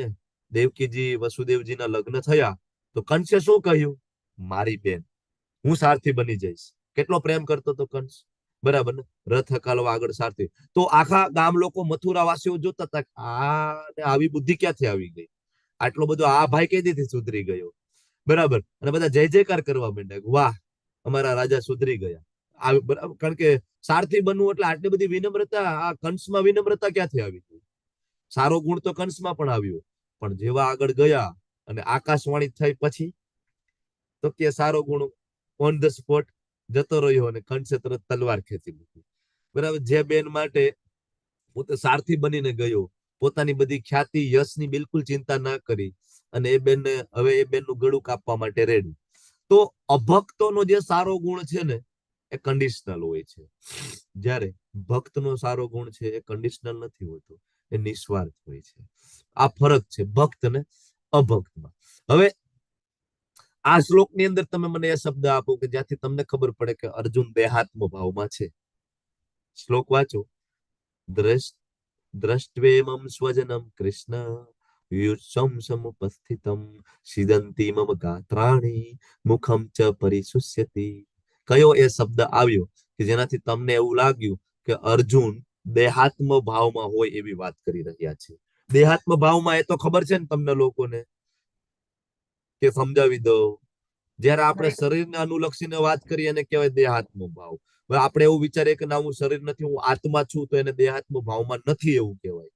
બરાબર, પણ શરીરને અનુસંધાને વિચારીએ તો એને કહેવાય દેહાત્મ ભાવ. એન્ડ્રેસ કરો, કયો શબ્દ તમે પકડી શકો છો? હરે કૃષ્ણ પ્રભુજી. એન્ડ્રેસ કરવાની હેબિટ પાડવાની. આપણે બધા ભક્તિ શાસ્ત્રીના પાર્ટિસિપન્ટ છીએ. ઓકે, સારી હેબિટ આપણે ડેવલપ કરવાની જે ભગવાનમાં છે ને એવી. બરાબર, થેન્ક યુ. કેટલા બધા એડ્રેસ થયા. આગળ જે એક પણ શબ્દ નથી બોલ્યું એવા કોઈ છે? નેહલ પંચાલ માતાજી, બોલો. સિદંતી, એમનો ધ્રુજવા લાગ્યા હતા અર્જુનજી. સિદંતી શબ્દ. સિદંતી. ચાલો, next we have first time address થયો એવું કોઈ નથી. ઉર્મિલા માતાજી બોલો તો. ઉર્મિલા માતાજી. હરે કૃષ્ણ પ્રભુજી.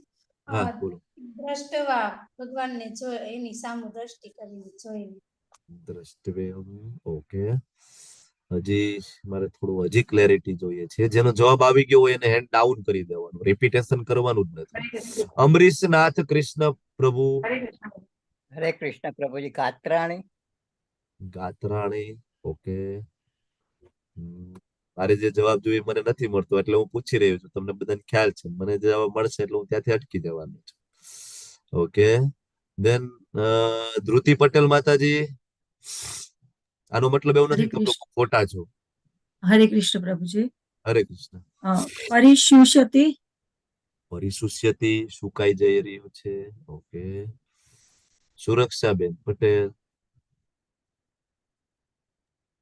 જેનું નામ વિઝિબલ થાય હું એનું નામ ભૂલી જાઉં છું, એવું નથી કે મુખમ. ચલો, એ જવાબ તમારો આવી ગયો. મુખમ સુખમ. આમાંથી કોઈને કઈ નવું બોલવું છે કે આ બધા બોલી ગયા તમારા જવાબ છે? અમરીશ પ્રભુ.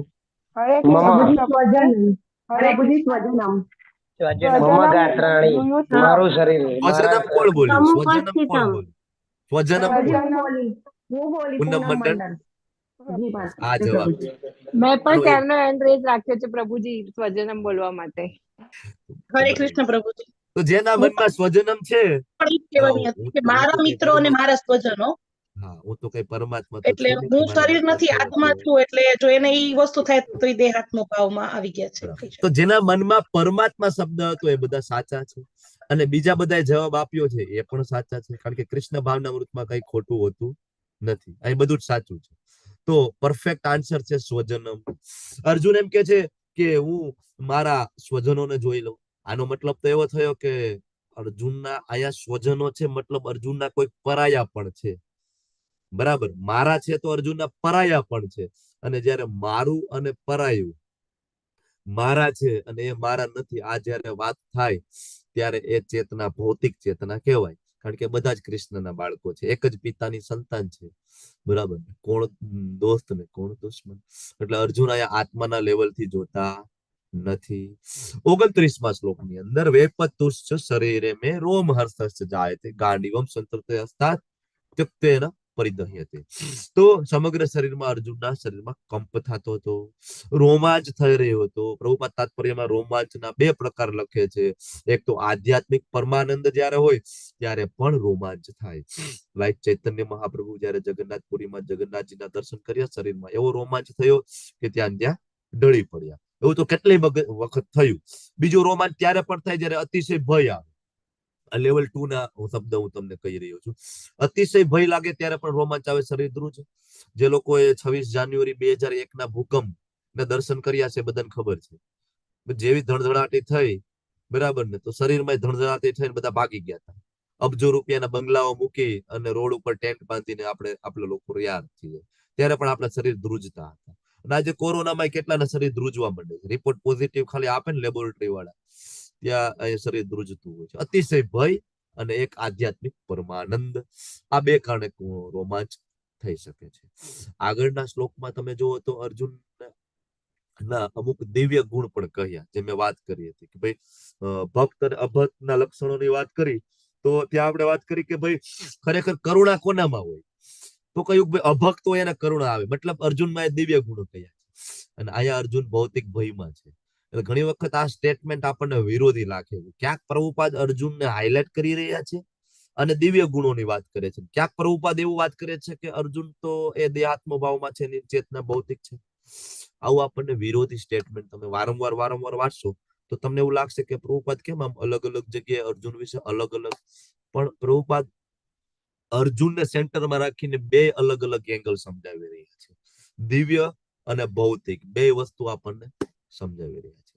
અર્જુને પણ સેનાને જોઈ, અર્જુન ભયભીત થયો હતો ને, ખબર છે? શરૂઆતના શ્લોકમાં આવ્યું, દુર્યોધન ભયભીત થયો હતો. દુર્યોધને સેના જોઈ તો દુર્યોધન ભયભીત થઈને કોની પાસે ગયો હતો? ગુરુ દ્રોણ પાસે. તરત એને પણ ભય થયો, ભાઈ સામે 7 અક્ષોની સેના ક્યાંથી આવી ગઈ? તો ભયભીત તો 2 થયા. અર્જુનને પણ આ ભય છે, દુર્યોધનને પણ ભય છે. પણ બેના ભયમાં ફરક શું છે એ મને કહો. દુર્યોધનનો ભય અને અર્જુનનો ભયમાં ડિફરન્સ શું છે? What is the difference between both? શું ફેર છે?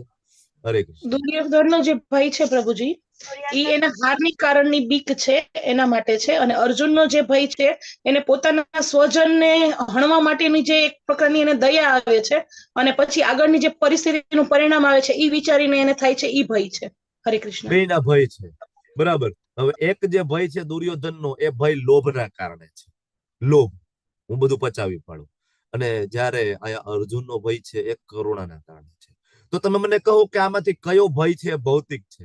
અર્જુનનો ભય ભૌતિક છે કે દુર્યોધનનો ભય ભૌતિક છે? અને કયો દિવ્ય છે? બંને ભૌતિક જ થાય. વિમલા માતાજી કહ્યું બંને ભૌતિક છે. ઓકે, બીજા કોઈને કઈ એડ કરવું છે? દુર્યોધનનો ભૌતિક છે, અર્જુનનો દિવ્ય છે. ભક્તોમાં કરુણા હોય એટલે દિવ્ય ગુણ છે. પૂનમ માતાજી. હરિપ્રિયા માતાજી બોલો. યસ પ્રભુજી, સેમ થિંગ. ભક્તનું લક્ષણ છે કે એ કરુણા વાળો હોય, એટલે એ ભક્તિનું લક્ષણ છે, એટલે ટ્રાન્સડેન્ટલ થઈ ગયું. યસ, દિવ્ય. હવે ફરીથી હું તમને કહું તો 2 ભય છે એ 2 ભૌતિક છે. જે વિમલા માતાજી કહ્યું 2 ભૌતિક છે. અર્જુન તો દેહાત્મ ભાવમાં જઈને વિચારે છે ને, મમ સ્વજન, મારા સ્વજનો, એને કરુણા એટલા માટે છે, બરાબર. એટલે એ ફરક છે, એક લોભ અને એક કરુણા. એના કારણે 2ને ભય છે, પણ 2 ભય છે ભૌતિક છે. એક ભય છે એ લાલચના કારણે, એક ભય છે ભૌતિક કરુણાના કારણે. આગળના તાત્પર્યમાં સ્વયં પ્રભુપાદ પાછું ત્યાં લખશે, બરાબર, વાંચજો કે કૃષ્ણએ અર્જુનની જે કરુણા છે, બરાબર, એને સારી કહી નથી. અર્જુન ખોટી જગ્યાએ કરુણા કરી રહ્યા છે. તો એ પણ ભૌતિક જ કહી શકાય છે. અને આગળ 30મા શ્લોકની અંદર હવે કહે છે, હું હવે અહીં વધારે સમય સ્થિર ઉભો રહી શકતો નથી. હું મારી જાતને ભૂલી રહ્યો છું, મારું મન ભમી રહ્યું છે. કૃષ્ણ કેસી દૈત્યના સહારક કેશવ, મને તો માત્ર દુર્ભાગ્યના દર્શન થાય છે. આની અંદર એક જે બીજું જે પદ છે શ્લોકનું, નિમિતાની ચ પશ્યામી વિપરીતાની કેશવ, એનું બહુ મહત્વ છે. પશ્યામી વિપરીતાની, હે અર્જુન, હે કૃષ્ણ, હે કેશવ, મને તો આમાં વિપરીત પરિણામ હોય ને એવું લાગે છે. પ્રભુપાદ સરસ સમજાવે છે, બરાબર, કે અહીંયા અર્જુન એવું વિચારે છે કે પોતાને જે મનોવાંછિત રિઝલ્ટ નથી મળતું હોય ને એવું લાગે છે. પણ અર્જુન અહીંયા એમ નથી વિચારતા કે કૃષ્ણની ઈચ્છા શું છે. અર્જુન પોતાના ઈચ્છા પ્રમાણેનું જો રિઝલ્ટ મળે એવું અર્જુન ઈચ્છી રહ્યા છે, પણ કૃષ્ણની ઈચ્છા વિશે વિચારતા નથી. અને જ્યારે આપણે કૃષ્ણની ઈચ્છા વિશે નથી વિચારતા ત્યારે એ ચેતના ભૌતિક ચેતના છે. તમે ને હું પણ આપણે આ જ કરીએ છીએ. આપણે કૃષ્ણ માટે નહીં, આપણે આપણા પોતાના માટે જીવી રહ્યા છીએ. અને જો આપણને આપણું મનોવાંછિત ફળ પ્રાપ્ત થતું હોય તો એ જ કામ કરવું આપણને ગમે છે. કૃષ્ણની ઈચ્છાને આપણે સેન્ટરમાં રાખતા નથી. ઇવન ભક્તિમાં આવી ગયા પછી ઘણી વખત નવા નવા ભક્તોથી પણ આ ભૂલ થતી હોય. મંદિરમાં સેવા લેતી વખતે એ હંમેશા પોતાનું વિચારે મને કઈ રીતના ફાયદો થાય, મારા માટે કઈ સેવા વધારે અનુકૂળ છે. આપણે એ નથી વિચારતા કે કૃષ્ણ મારા કઈ રીતના પ્રસન્ન થશે. બરાબર ને? એટલે અહીંયા એ જોવા મળે છે આપણને. અને આના પછીના 31મા શ્લોક થી લઈને 31, 32, 33, 34 ને 35 આ બધા જે શ્લોક છે અર્જુન પોતાનું યુદ્ધ ના કરવાની બીજી દલીલ સ્વરૂપે રજૂ કરે છે. કોઈ આનંદ નથી. તો અર્જુન 31મા શ્લોકમાં કહે છે કે આ યુદ્ધમાં મારા પોતાના સ્વજનોને હણવાથી કોઈ કલ્યાણ પ્રાપ્ત થાય એવું મને કઈ દેખાતું નથી. આમાં કોઈ વિજયની મારે જોઈતો નથી, મારે રાજ્ય નથી જોઈતું, મારે સુખ નથી જોઈતું. આગળના શ્લોકમાં આગળ જે 30મા શ્લોકમાં અર્જુને કહ્યું કે આમાં દુર્ભાગ્યના દર્શન થાય છે અને આમાં કોઈ લાભ નથી. આ વાત કરી અર્જુને. તો ભગવાન એમ કે ભાઈ લાભ કેમ તને નથી દેખાતો? ભાઈ આગળ તારો વિજય થશે તને ખબર છે, બરાબર? વિજય થશે તો તને રાજ્ય મળશે તને ખબર છે, અને રાજ્ય મળશે તો તને સુખ મળશે. તો અર્જુન કે છે કે મારે ત્રણેય નથી જોઈતું. મારે વિજય પણ નથી જોઈતું, મારે રાજ્ય પણ નથી જોઈતું, અને મારે સુખ પણ નથી જોઈતું. ત્રણેય નથી જોઈતું. કારણ કે આ વસ્તુ મેળવવા માટે મારે મારા સગાને મારવા પડશે. એટલે અર્જુન કે છે. એટલે આ અર્જુન અહીંયા પણ શ્રેય શબ્દ વાપરે છે કે મને આમાં શ્રેય નથી લાગતું, મને શ્રેય દેખાતું નથી. એટલે એ શબ્દ પણ અહીંયા શ્રેય ખરેખર એને લાંબા ગાળાનો ફાયદો શ્રેય કહેવાય. પણ અર્જુન એ લાંબા ગાળાનો ફાયદો વિચારી શકતા નથી. એટલે અર્જુનની દેહાત્મ ભાવની બુદ્ધિના દર્શન આપણને 31મા શ્લોકમાં થઈ રહ્યા છે. આગળ 32 થી લઈને 35 શ્લોક જે છે એની અંદર ભગવાનને 3 સંબોધન કરવામાં આવે છે. કિમનો રાજ્ય ને ગોવિંદ, બરાબર? એક તો ગોવિંદ, બીજું મધુસૂદન, બરાબર? જે 34મા શ્લોકના અંતે અને 35મા શ્લોકના અંતે જનાર્દન. 3 શબ્દનો અર્થ થાય. તો 3 શબ્દમાં અહીંયા જે વાત છે આપણે પેલા અનુવાદ વાંચી લઈએ કે હે ગોવિંદ, અમને રાજ્ય અને સુખ અથવા આ જીવનથી પણ શો લાભ થવાનો? કારણ કે જે લોકો માટે અમે આ બધું ઈચ્છીએ છીએ ને એ બધા અહીંયા ગોઠવાયેલા છે યુદ્ધ ક્ષેત્રમાં, બરાબર? એ મધુસૂદન અમારા ગુરુજનો, પિત્રો, જે આગળ વાત થઈ આપણે, બરાબર ને? કોણ એમાં એના મિત્ર છે, મેં તમને નામ પણ આખું લિસ્ટ આપ્યું. તો આ બધા ઉભા છે અને આ પોતાના પ્રાણ અને ધન ત્યજવા માટે પણ તૈયાર છે. તો આ બધા અમને હણી નાખે ને તો પણ વાંધો નહીં, અમારે એનો સહાર કરવો નથી. અને તમે તો જનાર્દન છો, જીવ માત્રના પાલનહાર છો. બદલામાં મને અર્જુનનું તમે જુઓ ને આ શ્લોકની અંદર ભૌતિક સુખથી એને પૂર્ણપણે વૈરાગ્યના દર્શન થાય છે કે ખાલી પૃથ્વીનું નહીં પણ 3 લોકનું કદાચ જો રાજ્ય મળી જતું હોય ને તો પણ I am not willing for that. મારે એ નથી જોઈતું, બરાબર? 3 લોકનું રાજ્ય, ઉપરના જે લોક છે, નીચેના લોક, આપણે ગોલોક ચાટ આપણને યાદ આવવું જોઈએ. 3 લોક, ઇવન બ્રહ્મલોક સુધીનું શાસન મળે તો પણ અર્જુન કે એમાં કોઈ આનંદ નથી, કોઈ સુખ નથી. આ બધા નડીને કેવો આનંદ પ્રાપ્ત થાય? તો ગોવિંદ શબ્દનો અર્થ શું થાય? ગોવિંદ શબ્દનો અર્થ ગાયોનું પાલન કરવા વાળા. ઓકે, બીજું? ગાયો અને ઇન્દ્રિયોને દોરવનાર. ઇન્દ્રિયોની દોરવણી કરનાર, ઇન્દ્રિયોને સુખ આપનાર. Okay okay. અનિતા ગોહિલ માતાજી બોલો બોલો. તમારો આવી ગયો આન્સર? ઓકે, લખવું હોય તો લખી લો. લખવું હોય તો લખી લો. ગોવિંદના 3 અર્થ થાય. ગો ના અર્થ 3 થાય છે. ગો એટલે એક તો ઇન્દ્રિય, જે ઇન્દ્રિયોને સંતુષ્ટ કરે એનું નામ ગોવિંદ. બીજું ગો નો અર્થ થાય ભૂમિ, ભૂમિ એટલે જમીન, એને પણ ગો કહેવાય. એ ભૂમિને જે આનંદ આપે એનું નામ પણ ગોવિંદ. અને ત્રીજું ગો નો અર્થ થાય ગાય, એટલે ગોપાલ પણ કહેવાય છે. ગાયોના પાલક ગોપાલ. અને જે ગોવિંદ ગાયોને જે આનંદ આપનાર હતા, ગો બ્રાહ્મણ્ય હિતાય ચ, એક ગાય. ઇન્દ્રિય, ભૂમિ અને ગાય, આ 3 અર્થ થાય. તો આયા અર્જુન જે કહી રહ્યા છે ગોવિંદ, એનો અર્થ શું એક્ઝેક્ટલી? અર્જુન એમ કે છે કે તમે તો ઇન્દ્રિયોને આનંદ આપનારા છો ને, તમારું નામ ગોવિંદ છે ને, તમે ઇન્દ્રિયોને આનંદ આપો છો ને, મારી ઇન્દ્રિયોનું શું? મારી ઇન્દ્રિયોનો આનંદ શેમાં છે તમને ખબર નથી? અર્જુન ભગવાનને પૂછે છે. મારી ઇન્દ્રિયોનો આનંદ છે, હું ભીષ્મને મારી નાખું, દ્રોણને મારી નાખું, મારી ઇન્દ્રિયોનો આનંદ આમાં છે. તમે કેમ મારી ઇન્દ્રિયોનો આનંદ જોતા નથી? ભક્ત આવું વિચારી શકે નહીં. ભક્ત શું વિચારે કે હું કૃષ્ણની ઇન્દ્રિયોને કેમ સંતુષ્ટ કરું? પણ અર્જુન આ ગોવિંદ એટલા માટે બોલે છે કે તમે મારી ઇન્દ્રિયોનો કેમ ખ્યાલ નથી રાખતા, મારો આમ આનંદ નથી. બીજો અર્થ આપે, આવું આપણે લેવલ 2 માં 1 માં ચર્ચા નથી કરતા. મધુસૂદન, મધુસૂદન નો અર્થ શું થાય બોલો? મધુ નામના દૈત્યનો વધ કર્યો હતો એટલે મધુસૂદન. હા, તો શ્લોકના સંદર્ભે અર્થ શું થાય હવે? શું કામ આ મધુસૂદન કહેવા માટે અર્જુનના મનમાં શું ચાલે છે? જેમ મેં કહ્યું ને કે ગોવિંદ કહ્યું જે યુદ્ધ ચાલી રહ્યું છે તો એનો પણ તમે વધ કરો. ઓકે, એની અંદર એ આપણે લેવલ 2 માં વાત કરીએ છીએ. હવે મારી તમે લેવલ શંકાનો બી તમે મારી લેવલ 5 શંકાનો માં વિચારીને કહો, લેવલ 5 માં આનો અર્થ શું થાય ભક્તિ શાસ્ત્રીમાં? મારી શંકાનો બી વધ કરો. હા, એ પણ લેવલ 2 નો જવાબ તમે આપો છો. તમે મને લેવલ 5 ભક્તિ શાસ્ત્રી નો જવાબ આપો. આ એક્ઝેક્ટલી અર્જુન શું કામ મધુસૂદન કહે છે? આ બધું જાણીએ ને આપણે લેવલ 2 કરી લીધું હોય ને તો આપણને એમ થાય કે મને બધું જ્ઞાન થઈ ગયું, હવે આપણે ભગવદ ગીતા આપણને આવડી ગઈ છે. પછી પાછા ભક્તિ શાસ્ત્રીમાં આવીએ તો આપણને એમ થાય કે કઈ ખબર જ નથી આપણને, આ બધું નવું નવું ક્યાંથી આવે છે? એવું થાય કે નહીં? ભગવદ ગીતાને અલગ અલગ 1000 એંગલ થી સમજી શકાય છે. આ મધુસૂદન એવું કહે છે અર્જુન એટલા માટે, તમે મધુને માર્યો હતો ને, એ અસુર હતો, બરાબર, એટલે તમે માર્યો હતો. આ સામે ઉભા ને મધુસૂદન, એ મધુ નથી, એ મારા રિલેટિવ છે. તમે જેને માર્યો ને એ તો અસુર હતો, બરાબર. તમે ક્યારે તમારા દાદાને માર્યા છે? તમે ક્યારે તમારા ગુરુને માર્યા છે? તમે મને કહો છો કે તું તારા દાદાને મારી નાખ, તારા ગુરુને મારી નાખ. તમારું નામ મધુસૂદન એટલા માટે તમે તો અસુરોના સહારક છો. પણ આ તો મારા દાદા છે. તમે તમારા દાદાને, તમારા ગુરુને ક્યારે માર્યા છે? બરાબર. એ મધુસૂદન અસુરને મારવું સહેલું છે. તમે મધુને માર્યા ને એ સહેલું છે.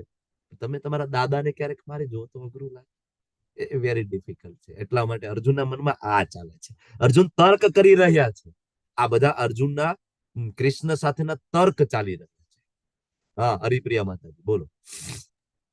પ્રભુજી, પ્રભુપાદ ભાવાર્થમાં કહે છે કે અર્જુનજીની એવી ઈચ્છા પણ હતી કે તમારી જો ઈચ્છા હોય બધાને હણવાની, હું વાંચું છું પ્રભુજી, અર્જુન પોતાના સ્વજનોને હણવા ઈચ્છતો ન હતો અને તે બધાને હણવાની જો કોઈ જરૂર હોય તો તેની ઈચ્છા એવી હતી કે સ્વયં કૃષ્ણે તેમનો સંહાર કરવો જોઈએ. એ હું આગળ લેવાનું છું. એ અર્થ આવે છે જનાર્દનમાં. બરાબર, એ અર્થ આવે છે જનાર્દન. એ હું પૂછવાનું હતું પણ તમે બોલી ગયા છો. એકચ્યુઅલી જનાર્દન, હવે ત્રીજો શબ્દનો અર્થ જનાર્દન. તમે તો જનનું અર્દન કરનાર, જનનું પાલન કરનાર છો, અને તમે મને મારવાનું કહો છો તો તમારા નામથી આ વિરોધી હોય એવું લાગે છે. આ લેવલ 2 માં ભણ્યા, પણ લેવલ 5 માં અર્જુન એવું કહી રહ્યા છે કે ભગવાન તમે જનાર્દન છો, તમે પોતે ભગવાન છો, તમે બધાને મારી નાખો. જો ખરેખર આ બધાને મારવાની જરૂર હોય ને તો ભાઈ તમે જ મારી નાખો ને. મને શું કામ વચ્ચે નિમિત્ત બનાવો છો? મને શું કામ બલિનો બકરો બનાવો છો? સ્વજનને મારવાની જરૂર લાગતી હોય તમે મારી નાખો. તમે જનાર્દન છો, તમે પાલન કરતા છો. તમે મારશો તો પાપે નહીં લાગે, હું મારીશ તો મને પાપ લાગશે, બરાબર. ત્યારે કૃષ્ણ આગળ કહેશે ને કે એ અર્જુન, મેં તો બધાને ઓલરેડી મારી નાખ્યા છે, તો મારે તો તારો યશ ફેલાવવો છે. તમે જે કહ્યું ને પ્રભુપાદનો જે ભાવાર્થ, એના સંદર્ભમાં છે, જનાર્દનના સંદર્ભમાં પ્રભુપાદે ભાવાર્થ આપ્યો ત્યાં. ઓકે, તો ખૂબ મહત્વનો છે આની અંદર શબ્દ કિમ ભોગેર, બરાબર. કિમ ભોગેર, એ ગોવિંદ, બરાબર. મને આમાં કોઈ મારો લાભ શું? મને આમાં આનંદ ક્યાં છે? વાંચો પ્રભુપાદનું સ્ટેટમેન્ટ વાંચો. ચલો પ્રભુપાદ સ્ટેટમેન્ટ, કોઈ પણ એનીબડી સ્ટાર્ટ. દરેક વ્યક્તિ તેનું ઐશ્વર્ય મિત્રો અને સંબંધીઓને બતાવવા માંગે છે, પરંતુ અર્જુનને ડર છે કે તેના બધા સંબંધીઓ અને મિત્રો યુદ્ધના મેદાનમાં માર્યા જશે અને તે વિજય પછી તેનું ઐશ્વર્ય વહેંચવામાં અસમર્થ રહેશે. હરે કૃષ્ણ પ્રભુજી. 1.32 થી 35 ના પર્પટમાં પ્રભુપાદે એમને આપણને આ સમજાવ્યું છે. પર્પટમાં એમને ઇવન લેક્ચરમાં પણ છે. Everyone wants to show his opulence. બધાને પોતાનું ઐશ્વર્ય બતાવવું છે. તમારે મારે બતાવવું છે ને. ઘરે બર્થડે પાર્ટી હોય, લગ્ન હોય, બધાને બોલાવીને શું આપણે દેખાડીએ છીએ એકચ્યુઅલી? આપણે કેટલા ધનવાન છીએ, કેટલા સુખી છીએ, બરાબર. બધા આવે, આપણા વખાણ કરે, સાલ ઉડાડે, હાર પહેરાવે, જેથી આપણા અહંકારને વધુમાં વધુ પોષણ મળે, આપણને આનંદ થાય. પ્રભુપાદે જ અહીં કહી રહ્યા છે. અર્જુનાએ કોઈ આનંદ નથી, એ જે સ્ટેટમેન્ટ આપે છે ને, એ એકદમ ભૌતિક ચેતનામાં જઈ અને આપણને રિપ્રેઝન્ટ કરી અને કહી રહ્યો છે. આગળ હજી પ્રભુપાદનું એક સ્ટેટમેન્ટ છે, વાંચો. હરે પેલા કૃષ્ણ જનરલ પ્રભુજી. વાંચવાનું. નહીં, હરે પેલા કૃષ્ણ જનરલ ના પ્રભુ. વાંચો. તે વિચારી રહ્યો છે કૃષ્ણ એટલા મહત્વના નથી. મારો પરિવાર મહત્વપૂર્ણ છે. જો કે ભક્ત છે તેની કનિષ્ઠ અધિકારી નીચલા તબક્કામાં ભક્તિના નીચલા તબક્કામાં વ્યક્તિને કૃષ્ણ ભાવનામૃતમાં રસ હોઈ શકે, પરંતુ તેની વાસ્તવિક રુચિ એ છે કે આ ભૌતિક જીવનને કેવી રીતે સુધારવો. Hare Krishna. Very good. London, July 24, 1973. Srimad Bhagavad Gita 1.31 પ્રભુપાદના લેક્ચરમાંથી આ કોટ લીધેલું છે. આ બોલવાનું નીચે જે લખેલું છે, ક્યાંથી આવ્યું ને બોલવાનું નીચે લખેલું છે. ઓકે, તો પ્રભુપાદનું આ બીજું સ્ટેટમેન્ટ છે. કૃષ્ણ એટલા મહત્વના નથી, મારો પરિવાર મહત્વનો છે. તમે હું એ જ વિચાર કરી રહ્યા છે ને, કૃષ્ણ ભાવનામૃત એટલું મહત્વ નથી, મારો પરિવાર બહુ મહત્વનો છે. રવિવારની સાંજે તમે ભક્તિ શાસ્ત્રનો ક્લાસ રાખો તો અમારા પરિવારનું શું થાય? અમારા ફરવા જવાના પ્રોગ્રામનું શું થાય? તમે કઈક બીજો કઈક ટાઈમ રાખો. ઘણા બધાના મને મેસેજ આવે છે, બરાબર ને, અને મેં મેસેજ આગળ ફોરવર્ડ પણ કર્યો છે. પણ ત્યાં આપણે એવું વિચારીએ છીએ કે મારો પરિવાર મહત્વનો છે, મારા પરિવારનો આનંદ મહત્વનો છે. પણ વોટ અબાઉટ કૃષ્ણ? કૃષ્ણને શેમાં આનંદ થાય છે? રવિવાર છે ને માયાનો દિવસ કહેવાય છે. શું કામ ભક્તિ શાસ્ત્રી સન્ડે ઇવનિંગમાં રાખતા હશે બધા ટેમ્પલમાં? તમને ખ્યાલ છે? કારણ કે વ્યક્તિ સૌથી વધારે માયામાં પડી જાય ને ભૌતિક ચેતનામાં ડૂબે ને એ રવિવારની ઇવનિંગ છે, સન્ડે ઇવનિંગ. આ ચાન્સીસ પૂરેપૂરા છે કોઈ વ્યક્તિના ભક્તિમાંથી પતન થવાના. આ દિવસે કોઈ વ્યક્તિ એવું કઈ કામ કરી લે ને કે આવતા 7 દિવસ એની માળા સારી ના થઈ શકે, બરાબર. એટલા માટે ટેમ્પલ હંમેશા સન્ડે ઇવનિંગ ભક્તિ શાસ્ત્રીના ક્લાસ અરેન્જ કરે. એવરી ટેમ્પલ, અહીંયા નહીં, ઇસ્કોનમાં કે, કારણ કે ઇસ્કોનના ટેમ્પલ છે માયા ઉપર બરાબર બોમ્બાર્ડિંગ કરવા માટેના મંદિરો છે આપણા. અને માયાનો સૌથી વધારે પ્રભાવ તો કે સન્ડેમાં હોય છે, બીજું હોલિડેમાં હોય છે. તો આપણું બોમ્બાર્ડિંગ હંમેશા તમે જો હોલિડે અને સન્ડેમાં સૌથી વધારે બોમ્બાર્ડિંગ થાય છે. તમને બધાને પ્રશ્ન થાય કે સન્ડે શું કામ ઇવનિંગ ભક્તિ શાસ્ત્રીનો ક્લાસ રાખીએ છીએ? આનું મહત્વનું અહીંયા કારણ આપણને જોવા મળે છે પ્રભુપાદના સ્ટેટમેન્ટમાં. હવે આયા નીચલી તબક્કામાં વ્યક્તિને કૃષ્ણ ભાવનામૃતમાં રસ હોય શકે. તો તમે બધા ભક્તિ રસામૃત સિંધુ ભણ્યા છો, એમાં ભક્તની 3 કેટેગરી આવેલી છે. સૌથી ઉપરનો અધિકારી, ઉત્તમ અધિકારી, જેને મહાભાગવત કહેવાય. બીજું મધ્યમ અધિકારી અને સૌથી નીચે કનિષ્ઠ અધિકારી. જો કોઈ કનિષ્ઠ અધિકારી પણ બની જાય ને તો એની 3 પેઢી તરી જાય. મધ્યમ અધિકારી બની જાય તો એની 7 પેઢીનો ઉદ્ધાર થઈ જાય. અને જો કોઈ ઉત્તમ અધિકારી બની જાય તો એની બંને પક્ષોની 21 પેઢીના પિતૃઓનું ઉદ્ધાર થઈ જાય. શાસ્ત્ર એવું કહે છે 21 પેઢી, 7 પેઢી અને 3 પેઢી. પણ કનિષ્ઠની વ્યાખ્યામાં પણ હજી આપણે આવતા નથી. ભક્તિ રસામૃત સિંધુમાં આપણે આવશું ત્યારે વધારે ડિટેલમાં વ્યાખ્યા આપણે કરીશું. ઓકે, તો ભગવાન છે એ અર્જુનને અહીંયા માયામાં મૂકી અને કનિષ્ઠ અધિકારીના લેવલનું વર્તન કરાવી રહ્યા છે. કનિષ્ઠ અધિકારી હોય ને એ ભગવાનમાં માને, ભક્તોમાં ના માને, એને કનિષ્ઠ અધિકારી કહેવાય. મધ્યમ અધિકારી છે એ ભગવાનમાં માને, નાના ભક્તો પ્રત્યે એની કરુણા હોય, નાસ્તિકોથી એ દૂર રહે, મોટા ભક્તો પ્રત્યે સન્માન હોય. આ મધ્યમ અધિકારીની વ્યાખ્યા. અને જે ઉત્તમ અધિકારી હોય ને એના માટે બધા સમાન છે, એને કોઈ ભેદ દેખાતો જ નથી. કાળા, ગોરા, હિન્દુ, મુસ્લિમ, શીખ, ઈસાઈ, ભક્ત, અભક્ત, શત્રુ, બરાબર, દુશ્મન હોય, શત્રુ હોય, મિત્ર હોય, એને કોઈ ડિફરન્સ જ નથી દેખાતો. એને કહેવાય ઉત્તમ અધિકારી, બરાબર. એટલે even પ્રચાર કરવા માટે પણ ઉત્તમ અધિકારી અને મધ્યમ અધિકારીના લેવલ ઉપર આવીને પ્રચાર કરવા જવો પડે. કારણ કે ઉત્તમ અધિકારી હોય ને એને તો દોષ દેખાય જ નહીં સામેવાળામાં દોષ જ ના દેખાય. તો મધ્યમ અધિકારી લેવલ ઉપર આવી અને એને દોષ કેવો પડે કે નહીં તમારું હજી પ્રભુપાદ મૂળ મિશન છે એ બરાબર તમે નથી બરાબર લખ્યું, કોણ કહી શકે? બરાબર. ઉત્તમ અધિકારી માંથી મધ્યમ અધિકારી લેવલ ઉપર આવીને પ્રભુપાદ પ્રવચન આપતા, હું એની વાત કરું છું, અહીંયા આપણી વાત નથી થતી. પ્રભુપાદે આ બધું આપ્યું છે, બરાબર. અને પ્રભુપાદે ભક્તિ શાસ્ત્રીનો કોર્સ એને ડિઝાઇન કર્યો. તો પ્રભુપાદ ઉત્તમ અધિકારી હતા, પણ એ મધ્યમ અધિકારી ઉપર આવીને પ્રચાર કરતા હતા. બરાબર. આ બહુ મહત્વની વસ્તુ છે. તો અર્જુનની અહીંયા અત્યારે પ્યોર ચેતના એ નથી, નહીતર અર્જુન છે આવી વાત ના કરે ક્યારે કે આમાં મારો ફાયદો શું છે. બરાબર. કારણ કે આપણે હંમેશા કૃષ્ણની ઇન્દ્રિયોને તુષ્ટ કરવાની છે, આપણી ઇન્દ્રિયોને સંતુષ્ટ કરવાની નથી. બરાબર. પણ અર્જુન છે પોતાની ઇન્દ્રિયોને તુષ્ટ કરવાની વાત કરી રહ્યા છે. પણ આપણે કૃષ્ણની ઇન્દ્રિયોને આનંદ આપવો જોઈએ. જે કાંઈ કરીએ કોના માટે? યત કરોસી યજ્ઞાસી યજ્જોસી દદાસી યત તપસ્યસી કૌંતેય તત્કુરુષુ મદ અર્પણમ. કોને અર્પણ કરવાનું છે? કૃષ્ણને અર્પણ કરવાનું છે. અર્જુન કહે છે કિમ ભોગેર, મારો શું ફાયદો? હે ગોવિંદ, મારો શું ફાયદો? તમે ઇન્દ્રિયોને આનંદ આપનારા છો, મારી ઇન્દ્રિયોને કેમ આનંદ નથી આપતા? આપણે આપણી ઇન્દ્રિયોનો આનંદ કૃષ્ણ પાસેથી નથી લેવાનો, પણ આપણે આપણી ઇન્દ્રિયો દ્વારા કૃષ્ણની ઇન્દ્રિયને આનંદ આપવાનો છે. જો આ કરીશું તો આપણી ઇન્દ્રિય ઓટોમેટિકલી સંતુષ્ટ થશે. બરાબર. પછી આયા જે અર્જુન છે એ આગળના શ્લોકમાં ધાર્તરાષ્ટ્રાના સબાંધવાન એ શબ્દ આવ્યો, તમે વાંચ્યો હોય તો. અચ્છા, એ શબ્દ ઉપર મારે વાત કરવાની રહી ગઈ. ઓકે, ના બરાબર છે. તો અર્જુન છે એકદમ કનિષ્ઠ લેવલ ઉપર આવી અને અહીંયા પ્લે કરી રહ્યા છે. બરાબર. અને આપણે પણ એવું જ કરી રહ્યા છે. આપણી ભક્તિ પણ કેવી છે? સાઈડ બિઝનેસ જેવી છે. સાઈડ બિઝનેસ જેવી આપણે ભક્તિ કરી રહ્યા છે, પણ એને મેઇન ગોલ બનાવવાનો છે, કૃષ્ણની ઇન્દ્રિયને સંતુષ્ટ આપવાની કોશિશ કરવાની છે. આગળ જે 36 થી 38 શ્લોક છે એ અર્જુન પાપનો ભય એ જે પોતાનું ત્રીજું કારણ છે રજૂ કરે છે. અને અર્જુન કહે છે કે જો અમે આવા આતતાઈઓને હણીશું તો પાપમાં નહીં પડીએ. ધૃતરાષ્ટ્રના પુત્રો અને એમના મિત્રોનો વધ કરીશું તો એ ઉચિત નહીં થાય. તમે તો માધવ છો, તમે લક્ષ્મીપતિ છો. બરાબર. આ બધું કરવાથી આપણને શું લાભ થાય? આ બધાના કુટુંબીજનોને હણીને અમે સુખી કેમ થઈશું? પાપ લાગશે ભગવાન. અર્જુન પાપ લાગવાની વાત કરે છે એ એના કયા જ્ઞાનના આધારે કરે છે? ધર્મશાસ્ત્ર. શાસ્ત્રના 5 પ્રકાર છે. શાસ્ત્રના 5 પ્રકાર. લખવું હોય તો લખી લેજો.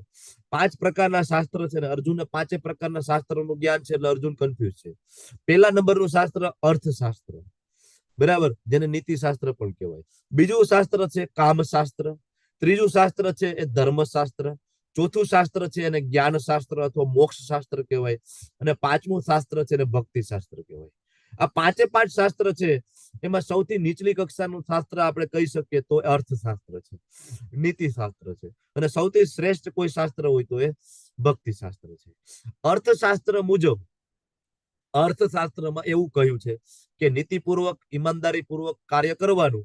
બરાબર. જેમ કે નીતિશાસ્ત્ર એટલે કે ચાણક્યનું નીતિશાસ્ત્ર, પછી હિતોપદેશ આવે, પંચતંત્ર આવે. આ બધું છે એ આપણને અર્થશાસ્ત્ર સમજાવે છે. અર્થશાસ્ત્ર એવું કે છે કે આપણે આપણા શત્રુ હોય એને મારી શકાય સેલ્ફ ડિફેન્સ થી. બરાબર. આ અર્થશાસ્ત્ર એવું કે છે. અર્થશાસ્ત્ર ઉપર બેઝ આપણું ન્યાયતંત્ર છે. અત્યારે આપણું જે ન્યાયતંત્ર છે એ કોના ઉપર બેઝ છે? ખાલી અર્થશાસ્ત્ર ઉપર, જે સૌથી નીચલી કક્ષાનું શાસ્ત્ર કહેવાય. અર્જુન જે વિચારે છે ને એ ધર્મશાસ્ત્ર મુજબ વિચારે છે. ધર્મશાસ્ત્ર એવું કે છે કે મારી શકો પણ એ રિલેટિવ ના હોવા જોઈએ. સંબંધીઓ હોય તો એને ક્ષમા આપી દેવાની, ગમે તેવા હોય એને માફ કરી દેવાની. આ કોણ કે છે? આ ધર્મશાસ્ત્ર. એટલે અર્જુનને એમ છે કે કૃષ્ણ જે કહી રહ્યા છે ને અર્થશાસ્ત્ર મુજબ કહે છે કે ભાઈ એને હિંસા કરી તો તું હિંસા કર સેલ્ફ ડિફેન્સમાં, જેમ ન્યાયતંત્ર અત્યારે કરે છે. પણ અર્જુન એમ કે છે કે નહીં, ભગવાન અર્થશાસ્ત્ર સૌથી નીચી ક્વોલિટીનું નીચે કહેવાય, એના ઉપર ધર્મશાસ્ત્ર આવે. તો ભગવાન હું ધર્મશાસ્ત્ર મુજબ કહું તો આને ના મારવા જોઈએ કારણ કે મારા રિલેટિવ છે. હકીકતે ભગવાન નહીં તો અર્થશાસ્ત્ર કે નહીં તો ધર્મશાસ્ત્ર મુજબ અર્જુનને ગાઈડ કરતા હતા. ભગવાન અર્જુનને ભક્તિ શાસ્ત્ર મુજબ ગાઈડ કરતા હતા.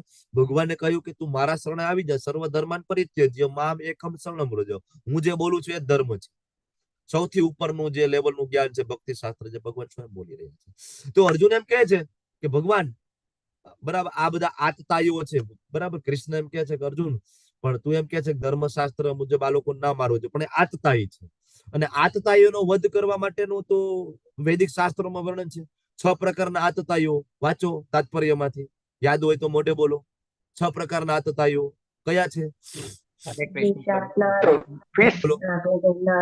વિષ આપનાર, ઘરને આગ ચાપનાર, ઘાતક શસ્ત્રોથી આક્રમણ કરનાર, ધન સંપત્તિ લૂંટનાર, પારકી જમીન પચાવી પાડનાર અને પરસ્ત્રીનું અપહરણ કરનાર. હા, તો આ જે 6 પ્રકારના આતતાઈઓ આપણે લેવલ 2 માં ભણીએ છીએ. આનું વર્ણન ક્યાંથી લાવ્યા છે?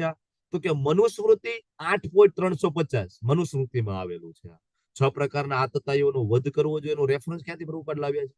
મનુસ્મૃતિમાં. તો કૃષ્ણ એમ કહે છે કે ભાઈ બરાબર છે કે તું એમ કહેશ કે આ બધાને નથી મારવા, પણ એ લોકો આતતાઈ છે. તો અર્જુન આગળ એમ કહે છે ભગવાન આતતાઈઓ છે બરાબર છે, પણ સ્પેશિયલ કેસ છે. અર્જુન શું કે છે કે ભગવાન એ સ્પેશિયલ કેસ છે, એ છે મારા સંબંધીઓ છે, ભલે આતતાઈઓ હોય, એ મારા રિલેટિવ છે. ધર્મશાસ્ત્ર મુજબ હું મારા રિલેટિવ ને નહીં મારું, ભલે ને આતતાઈઓ હોય. તો કૃષ્ણ કહે છે અચ્છા ધર્મશાસ્ત્ર તને એકને જ લાગુ પડે ભાઈ. તું દુર્યોધન તારો ભાઈ થાય તો દુર્યોધન ને તું ભાઈ નથી થતો. હા, દુર્યોધન તો એવું નથી વિચારતો, તું ખાલી વિચારે છો શું કામ ધાર્મિક થાચો વધારે પડતો. બરાબર, ભગવાન અર્જુનને ઠપકું આપી રહ્યા છે. બરાબર, અને આગળ જે 37 અને 38 આ 2 શ્લોક, આમાં જે પાપ મેવાશ્રય આતતાઈઓને હણીશું તમે પાપમાં પડીશું. અર્જુન છે પોતાનું જે પાપ વાળું જે કારણ રજૂ કરે છે. અને આગળ 37 શ્લોકમાં એમ કે છે કે જનાર્દન, લોભને વશ થયેલા મનવાળા આ લોકોને આ લોકો જો કે પરિવારને હણવામાં, મિત્રો સાથે લડવામાં કોઈ દોષ નથી જોતા. બરાબર, કુળનો નાશ કરવામાં અપરાધ જોનારા આપણે શું કામ? કારણ કે ભગવાન કૃષ્ણએ અર્જુનને કહ્યું કે અર્જુન બરાબર કે તું એક શું કામ ધાર્મિક થાજો? બરાબર, તું એનો ભાઈ થાજો, એ તારા ભાઈ થાય છે, નથી થતા. તો તને કરુણા દેખાય છે, તેને કેમ નથી દેખાતી? તો અર્જુન એમ કે છે આગળના એનો જવાબ છે, આજે ચર્ચા થાય છે ને એનો જવાબ એમ કે છે ભગવાન એ બધા તો લોભને વશ થયેલા છે. યદ પ્યતે ન પશ્યતિ એ ન પશ્યતિ ન પશ્યંતિ, એ જોઈ નથી શકતા. શું કામ? લોભો પહત ચેતસ, કારણ કે બધા આંધળા થઈ ગયા છે, એને દેખાતું જ નથી. લોભના કારણે બધા આંધળા થઈ ગયા છે. કૃષ્ણ એ બધા તો લાલચના કારણે આંધળા થઈ ગયા. લાલચના કારણે યુદ્ધ લડે તો મારે લાલચના કારણે યુદ્ધ લડવાનું, તો મારા માને એમાં ફેર શું? અર્જુન કૃષ્ણની સામે દલીલ કરી રહ્યા છે કે એ બધાને તો અર્જુન નથી જોતો કે હું એનો ભાઈ, દુર્યોધન નથી જોતો કે હું એનો ભાઈ છું. બરાબર, પણ હું તો જોઈ શકું છું ને, તો મારામાં એનામાં કંઈક તો ફેર હોય ને. અર્જુન બીજો શબ્દ સરસ આયા કહે છે, મિત્ર દ્રોહે તપ ચ પાતકમ. 37માં શ્લોકમાં મિત્ર દ્રોહે. અર્જુન જૂની જે એમની જે પ્રસંગ છે એ યાદ કરીને આયા કહે છે મિત્ર દ્રોહે તપાચકમ. શાસ્ત્રમાં લખેલું છે યુધિષ્ઠિર મહારાજ જયારે યક્ષ જયારે બધાને કહેવાય કે બેભાન અવસ્થામાં મૂકી દે છે, અને યક્ષ છે એ યુધિષ્ઠિરને 100 પ્રશ્ન પૂછે છે. કેટલા? 100. એમાં એક પ્રશ્ન યક્ષ એવો પૂછે છે કે સૌથી મોટું પાપ કયું? તો ત્યારે જે યુધિષ્ઠિર મહારાજ એમ કહે છે કે સૌથી મોટું પાપ એ છે કે જે તમારા ઉપર સંપૂર્ણ વિશ્વાસ મૂકે અને એનો વિશ્વાસ તોડવો, આનાથી મોટું બીજું કોઈ પાપ નથી. તમારા શરણે કોઈ આવે, તમારી પાસે કોઈ આશ્રય માંગે અને તમે એને વચન આપો ને એ વચન તોડી દો, આનાથી મોટું કોઈ પાપ નથી. બરાબર, અર્જુન આ કહે છે. એટલે અર્જુન એમ કે છે કે આ દુર્યોધન ને તો બધા એટલા બધા નાલાયક છે કે એના પ્રાણ સંકટમાં હતા ને તો અમે એની સહાયતા કરેલી. એ બધા અમારા ઋણી છે કૌરવો. આ ક્યારનો પ્રસંગ છે ખબર છે? જયારે પાંડવો વનવાસમાં હતા તો દુર્યોધનને અહીંયા મજા નહોતી આવતી, મતલબ દુખી હતો દુર્યોધન. અને કર્ણને કહે છે કે મને બિલકુલ સુખ નથી. તો કર્ણ કે કેમ સુખી નથી? પાંડવો તો આટલા વનવાસ મોકલી દીધા તોય સુખ નથી, અને તને કેમ અહીંયા આનંદ નથી? દુર્યોધનને કર્ણ કહે છે. તો દુર્યોધન કહે છે મારે એ બધાને જોવા છે હેરાન થતા, હું એને હેરાન થતા જોઉં ને તો મને સુખ થાય. અને હવે મારા પિતાશ્રી તો મને જંગલમાં જવા નહીં દે, ધૃતરાષ્ટ્ર ના પાડી દે, જંગલમાં નહીં જતા, ત્યાં પાંડવો છે અને એ તો ભીમનું કઈ નક્કી નહીં, ગમે ત્યારે કાર્યક્રમ પૂરો થઈ જાય. એટલે ધૃતરાષ્ટ્ર જવા નતા દેતા. તો કર્ણ કહે છે કે સારું હું મનાવી લઈશ. તો કર્ણ ધૃતરાષ્ટ્રને મનાવે છે, વાછડાને લઈ જાવે છે, ગાયોને ક્યારના અમે લઈ નથી ગયા, અમને જવા દો એમ કરીને દુર્યોધન, કર્ણ અને બીજા બધા કૌરવો જવાની તૈયારી કરે છે. દુર્યોધન એના સેનાના મુખ્ય માણસને કહે છે કે જ્યાં પાંડવો રહેતા હોય ને, બરાબર, હજી અજ્ઞાતવાસ નહોતો ચાલુ થયો, અજ્ઞાતવાસ પહેલાના જે વર્ષોની વાત છે, કે પાંડવો જ્યાં રહેતા હોય ને એની સામેની સાઈડમાં આપણો ટેન્ટ નાખજો, દુર્યોધન કહે છે. તો ત્યાં ગયા તો નદીની સામેની સાઈડમાં પાંડવોની ટેન્ટ હતો, નદીની આ સાઈડમાં આ લોકોએ ટેન્ટ નાખ્યો. અને દુર્યોધન એવું કહેવા માંગતો હતો ત્યાં જઈને છપ્પન પ્રકારની વાનગીઓ બનાવશું, પનીર નાન તે બધું, લાડુ ને, અને આપણે ખૂબ પ્રેમપૂર્વક આરોગીશું. અને સામેવાળા જે રૂખું સૂકું ખાતા હશે ને, એ જોઈને આપણને ખૂબ આનંદ થશે અને એ લોકોને જેલસી ફીલ થશે. બરાબર. અને એ લોકોને પણ એવું થશે કે અમને આવું સુખ કેમ ના મળ્યું. અને આ જોઈને દુર્યોધન એમ કહેશે મને આનંદ આવશે. તો આ બધા ગયા, બરાબર, ટેન્ટ બેન્ટ બધું લગાડ્યું, નદીની સામેને સાઈડમાં હતા. અને એને જેલસી ફીલ કરવા માટે દુર્યોધન ને બધા નદીમાં ઉતરીને ત્યાં જતા હતા. કોની પાસે? પાંડવો પાસે, દેખાડવા માટે, જો અમારો વૈભવ, અને તમે બધા અત્યારે ભિખારીની જેમ ફરો છો. પણ એ નદીમાં એક ગંધર્વ હતો, એનું નામ હતું ચિત્રરથ, અને એ અર્જુનનો મિત્ર હતો. અને એનાથી બિલકુલ સહન ના થયું કે આ લોકો આવી યોજના બનાવીને જાય છે. ગંધર્વ હતો એટલે બધું જાણતો હતો. તો એ ગંધર્વ પ્રગટ થઈને બધા કૌરવોને બંદી બનાવી દીધા, ઇન્ક્લુડિંગ કર્ણ, ઇન્ક્લુડિંગ દુર્યોધન, દુશાસન, બધાને બંદી બનાવી દીધા. ત્યારે યુધિષ્ઠિર મહારાજને ખબર પડે છે. યુધિષ્ઠિર મહારાજે કહ્યું કે અર્જુન અને ભીમ તમે જાઓ અને આ બિચારા બધાને બચાવો. ભીમ કહે છે તમારો આ જ પ્રોબ્લેમ છે, જયારે કંઈક સારું કામ થતું હોય ને ત્યારે તમે એમ કહો છો કે બચાવી લ્યો. હવે આપણે આમાં પડવાની શું જરૂર છે? આપણે તો કઈ કર્યું નથી. ગંધર્વ બધાને મારી નાખશે, શાંત, આપણે તો શાંતિ નહીં. ભીમ કે તમારો વાંધો આવે કે સરસ કામ થઈ રહ્યું છે અને તમે હવે એમ કહો છો જાવ ને બચાવો. ભીમ કે આ તો તમે મોટા છો એટલે મારે તમારું બધું માનવું પડે, બાકી જો હું મોટો હોત ને તો આ ક્યારનો કાર્યક્રમ પૂરો થઈ ગયો હતો, હું બચાવવા ના જાય. યુધિષ્ઠિર મહારાજની ઉદારતા અને યુધિષ્ઠિર મહારાજનું જે ધર્મ પરાયણતા, એના દર્શન આપણને ઘણી બધી જગ્યાએ થાય છે. તો યુધિષ્ઠિર મહારાજના કહેવાથી ભીમ અને અર્જુન એ બે જાય છે. ત્યારે યુધિષ્ઠિર મહારાજ કહે છે ભીમને કે જો ભીમ, જયારે આપણે અંદરો અંદરનો જયારે લડાઈ હોય ને ત્યારે આપણે 5 છીએ, પણ જયારે કોઈ ત્રીજા વ્યક્તિ આપણી ઉપર આક્રમણ કરે ને તો આપણે 5 નથી, ત્યારે આપણે 105 છીએ. આ હંમેશા યાદ રાખજો, કારણ કે આપણા ભાઈઓ છે. બરાબર. આ ગાઈડન્સ આપતા હતા યુધિષ્ઠિર મહારાજ. એટલે જાય છે. એટલે અહીંયા અર્જુન એ પ્રસંગને યાદ કરીને કહે છે કે મિત્ર દ્રોહે ચ પાતકમ, કે અમે એની સાથે મિત્રવત વર્તન કરીને બધાને બચાવ્યા હતા, પણ એ તો એ ભૂલી ગયા છે. શું કામ? લોભો પહત ચેતસ, એની ચેતના લોભમાં ડૂબી ગઈ છે. હવે આ બધા સરસ તર્ક આપણે સાંભળીએ તો આપણને એવું લાગે ને કે અર્જુનની વાત સાચી છે, ભગવાન કૃષ્ણ ખોટા છે, ભગવાન કૃષ્ણ યુદ્ધ કરાવી રહ્યા છે, અર્જુન એ સાચો છે. ઘણા બધાના આવું લાગે. આના સંબંધિત નારદ મુનિનું પણ ભાગવતજીમાં શિક્ષા છે કે માણસને ભૂખ તરસ હોય તો એને જમવાથી, પાણી પીવાથી શાંત કરી શકાય, ગુસ્સો હોય તો બીજા ઉપર ખીજાવાથી શાંત કરી શકાય. પણ લાલચ એક એવો દુર્ગુણ છે કે જે જેટલું પણ આપશો, લાલચ ક્યારેય શાંત થતી નથી. અને કોઈ વ્યક્તિમાં જયારે લાલચ આવે તો એ મુખ્ય 5 વસ્તુને ખોઈ દે છે. લાલચ જયારે આવે ને 5 વસ્તુને ખોઈ દે. પેલું, લાલચ આવે ત્યારે તપસ્યાને ખોઈ દે છે. જે કઈ ભક્તિ દ્વારા, માળા દ્વારા જે કઈ તપસ્યા અર્જિત કરી છે એને ખોઈ દે છે. બીજું, વિદ્યાને ખોઈ દે છે. કઈ પણ વિદ્યા પ્રાપ્ત કરી હોય, સિદ્ધિ પ્રાપ્ત કરી હોય એને ખોઈ દે છે. ત્રીજું, જ્ઞાનને ખોઈ દે છે. ચોથું, યશને ખોઈ દે છે. અને પાંચમું, આધ્યાત્મિક બળ ને ખોઈ દે છે. આ 5 વસ્તુ ખોવાઈ જાય છે જયારે કોઈ વ્યક્તિ જયારે લાલચમાં આવે છે. 5 વસ્તુ ખોવાઈ જાય. હું ફરીથી કહું, તપશ્ચર્યા, વિદ્યા, જ્ઞાન, યશ અને આધ્યાત્મિક બળ, આ 5 વસ્તુ ખોવાઈ જાય છે. બરાબર. એટલે લાલચ છે એની અંદર બધા દુર્ગુણો કોમ્બિનેશનમાં છે. ઓકે, આગળના શ્લોક 39 થી લઈને જે 43 શ્લોક છે એ અર્જુનના યુદ્ધ ના કરવાનું આગળનું કારણ છે. પરંપરાનો નાશ, પરિવારમાં વડીલોનું મૃત્યુ થશે, બરાબર, અને પરંપરા સમાપ્ત થઈ જશે, બધા અધર્મી બની જશે, નારીત્વનો હાસ થશે, અવાંછિત સંતાનો ઉત્પન્ન થશે, અને બધી સામુદાયિક પરિયોજના, પારિવારિક કલ્યાણની યોજનાઓ બધી નાશ પામશે. 39મા શ્લોકની અંદર અર્જુન છે એ ઘરના વડીલોનું શું મહત્વ છે સમજાવી રહ્યા છે. 39 શ્લોક વડીલનું શું મહત્વ છે ઘરની અંદર, બરાબર, સમજાવે છે. જો ઉંમર ઓછી હોય ને એની પાસે જ્ઞાન હોય, પણ જેની ઉંમર વધારે હોય ને ઘરમાં એની પાસે વિવેક હોય અને એની પાસે અનુભવ હોય. એ બહુ જ મહત્વની વસ્તુ છે. બરાબર. અને એ જયારે નાના બાળકોને પોતાનો વિવેક અને પોતાનો અનુભવ શેર કરે એને જ કહેવાય સંસ્કાર. બરાબર. એટલે આજકાલ તો માણસો માતા પિતા સાથે રહેતા નથી જનરલી. જેમ જેમ જેમ જેમ કહેવાય ને કે નાનું માઇક્રો ફેમિલી તરફ આપણે બધા જઈ રહ્યા છીએ. આપણે વેસ્ટર્ન કલ્ચરને ફોલો કરી રહ્યા છીએ. એટલે આજકાલ બાળકોમાં એ સંસ્કારો જોવા નથી મળતા. બરાબર, કે રિલેટિવ મળે, દાદા બા મળે, બરફ ફઈ ફુવા મળે કે મામા મામી મળે તો એને પ્રણામ કરવા જોઈએ, પગે લાગવું જોઈએ. આ સંસ્કારો ધીમે ધીમે ધીમે લુપ્ત થતા જાય છે. પગે લાગવાથી સામેવાળા વ્યક્તિ તમને આશીર્વાદ આપે છે, જેનાથી તમારી ઉન્નતિ થાય છે. ફાયદો આપણો જ છે જ્યારે આપણે પ્રણામ કરીએ છીએ, પણ એ સંસ્કારો ધીમે ધીમે જતા જાય.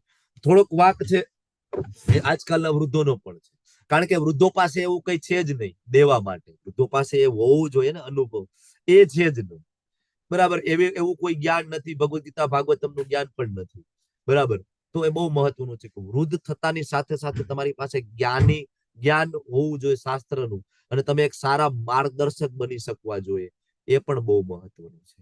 તો તમારું સન્માન તમને એની મેળે મળશે. બરાબર, એટલે અર્જુન અહીં કહે છે કે બધા વડીલો છે એ મૃત્યુ પામશે. બરાબર, વડીલોના મૃત્યુનું દુઃખ કોને ના હોય? ઇવન નેચરલ ડેથ હોય તો પણ દુઃખ થાય ને, પણ આ તો અર્જુનને પોતે મારવાના છે. તો ખૂબ દુઃખ થાય છે અર્જુનને. અને અર્જુન આગળ જે પરંપરાનો નાશ છે એ બધા સંદર્ભ આપી રહ્યા છે. અને ખૂબ જ મહત્વનો જે પોઈન્ટ છે 40મા શ્લોકની અંદર આવે છે, હે કૃષ્ણ, જ્યારે કુળમાં અધર્મનું પ્રાધાન્ય થાય છે, કુળની બધી સ્ત્રીઓ દૂષિત થઈ જાય અને સ્ત્રીત્વનું પતન થાય, વૃષ્ણિવંશી અવાંછિત સંતાનો ઉત્પન્ન થાય. અર્જુન 40મા શ્લોકમાં એક સિક્વન્સ સમજાવે છે ભગવાનને, કે ભગવાન અત્યારે બધા વડીલો મૃત્યુ પામશે. બરાબર, હવે ઘરમાં રહેલા નાના બાળકોને કોઈ ગાઈડન્સ આપશે નહીં, કોઈ જ્ઞાન નહીં આપે, કોઈ સંસ્કાર નહીં આપે, તો એ મોટા થશે એટલે અધર્મી બનશે. એ અધર્મી બનશે એટલે સ્ત્રીઓનો ભોગ કરશે. બીજું, ઘરમાં રહેલો પુરુષ જ અધર્મી હોય તો સ્ત્રીઓને શું ફરક પડે? સ્ત્રીઓ પણ એમ કે અમારા પતિ પોતે વ્યભિચારી છે તો માને શું વાંધો છે? ઘરનો મોભી જયારે વ્યભિચારી હોય, અધર્મી હોય, તો નાના બાળકો એને ફોલો કરશે, સ્ત્રીઓ ફોલો કરશે, એમાં કોઈ શંકા નથી. તો એ પણ વડીલને ફોલો કરશે, અધર્મ કરશે, અને એ સ્ત્રી છે ચરિત્રહીન બનશે, જેના કારણે અવાંછિત સંતાનો ઉત્પન્ન થશે. સમાજમાં એવી પ્રજા આવશે જેને કોઈ સંસ્કાર જ નહીં. અને આના કારણે ઇવન વ્યભિચારના કારણે સમાજની અંદર રોગો આવશે, જે અત્યારે તમને બધા આજુબાજુમાં આપણે રોગો બધા ધીમે ધીમે ફેલાતા જોઈ રહ્યા છીએ. સિવિલ હોસ્પિટલોમાં આખા એવા ડિપાર્ટમેન્ટ ચાલે છે, બરાબર, HIV એડ્સ ને લગતા. હું એવું નથી કહેતો કે HIV એડ્સ એ એક કારણ દ્વારા જ ફેલાય છે, ઘણા બધા બીજા કારણો પણ છે, પણ એક મુખ્ય કારણ આ પણ છે. ઓકે, તો સમજાવી રહ્યા છે કે આ રોગ ફેલાશે, અને આ મુદ્દો ખૂબ સેન્સિટિવ છે. પ્રભુપાદનું તાત્પર્ય હમણાં આપણે વાંચવાનું છે 40મા શ્લોકનું. તાત્પર્યની અંદર જે પ્રભુપાદ લખે છે, બરાબર, એમાં આપણને એવું લાગે કે પ્રભુપાદ સ્ત્રીને નીચી દેખાડી રહ્યા છે, સ્ત્રીઓને નીચી દેખાડી રહ્યા છે. બરાબર ને? યસ. આના પછી હવે આ જે મહિલાઓ આમતौर પર બહુ બુદ્ધિમાન નહીં હોતી હે, તાત્પર્યમાં લખ્યું છે. તમે વાંચો 1.40 નો પરપટનો એક ભાગ અહીંયા લખેલો છે તમારી સામે, એ તમે વાંચો પેલા. વાંચો. જેમ બાળકોને ગેરમાર્ગે દોરવાની સંભાવના ખૂબ વધારે હોય છે કે તેવી જ રીતે સ્ત્રીઓની પણ અધોગતિ થવાની સંભાવના ખૂબ જ વધારે હોય છે. ચાણક્ય પંડિત અનુસાર સ્ત્રીઓ સામાન્ય રીતે બહુ હોશિયાર હોતી નથી અને તેથી વિશ્વાસપાત્ર હોતી નથી. 1.40 પર.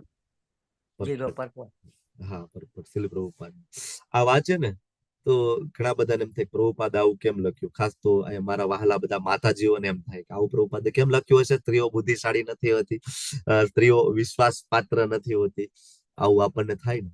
સેમ જયારે પ્રભુપાદે આ સ્ટેટમેન્ટ આપ્યું તો પ્રભુપાદના જે એક શિષ્ય હતા યમુના દેવીદાસી, બરાબર, એમને તરત જ ઉભા થઈને કહ્યું હતું, પ્રભુપાદ અમે બુદ્ધિશાળી નથી, તમારો કહેવાનો મતલબ એ છે?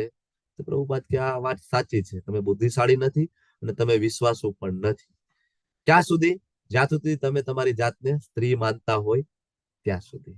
જ્યાં સુધી તમે તમારી જાતને સ્ત્રી માનતા હોય. પણ જયારે એ જ સ્ત્રી કૃષ્ણ ભાવના મૃતમાં આવે છે તો એ સૌથી વધારે ચારિત્રવાન છે, સૌથી વધારે બુદ્ધિશાળી છે, અને સૌથી વધારે એ ઓથેન્ટિક છે, વિશ્વાસ પાત્ર છે. જો સ્ત્રીની જે સાયકોફિઝિકલ જે સ્ટ્રક્ચર છે ને, એ કુદરતની દેન છે. હું જે ચર્ચા કરવા જઈ રહ્યો છું, પછી તમારા ઇનપુટ હું માગીશ. આના ઉપર આપણે એક ડિબેટ પણ હમણાં આપણે 10 મિનિટ કરવાની છે, બરાબર, કે ચાણક્ય પંડિત એમ કે છે કે સ્ત્રી વિશ્વાસ પાત્ર નથી હોતી. પ્રભુપાદ ચાણક્ય પંડિત નું કોટ અહીંયા લે છે, અને સ્ત્રીઓ બહુ બુદ્ધિશાળી નથી હોતી. તમારે આના ઉપર હમણાં ચર્ચા કરવાની છે. તો પેલા હું મારું ઇનપુટ આપું, પછી તમે તમારું ઇનપુટ મને આપજો. તો સ્ત્રી અને પુરુષનું સાયકોફિઝિકલ જે સ્ટ્રક્ચર છે કુદરતની દેન છે. શારીરિક અને માનસિક રીતના એ જુદું જુદું છે. પુરુષ અને સ્ત્રી એ બંનેને કુદરત દ્વારા, ભગવાન દ્વારા અમુક સ્ટ્રેન્થ આપેલી છે, અને અમુક ચેલેન્જીસ આપેલી છે બેયને. અમુક ચેલેન્જીસ છે, અમુક શક્તિ છે, અમુક નબળાઈ છે, બંનેની. બરાબર.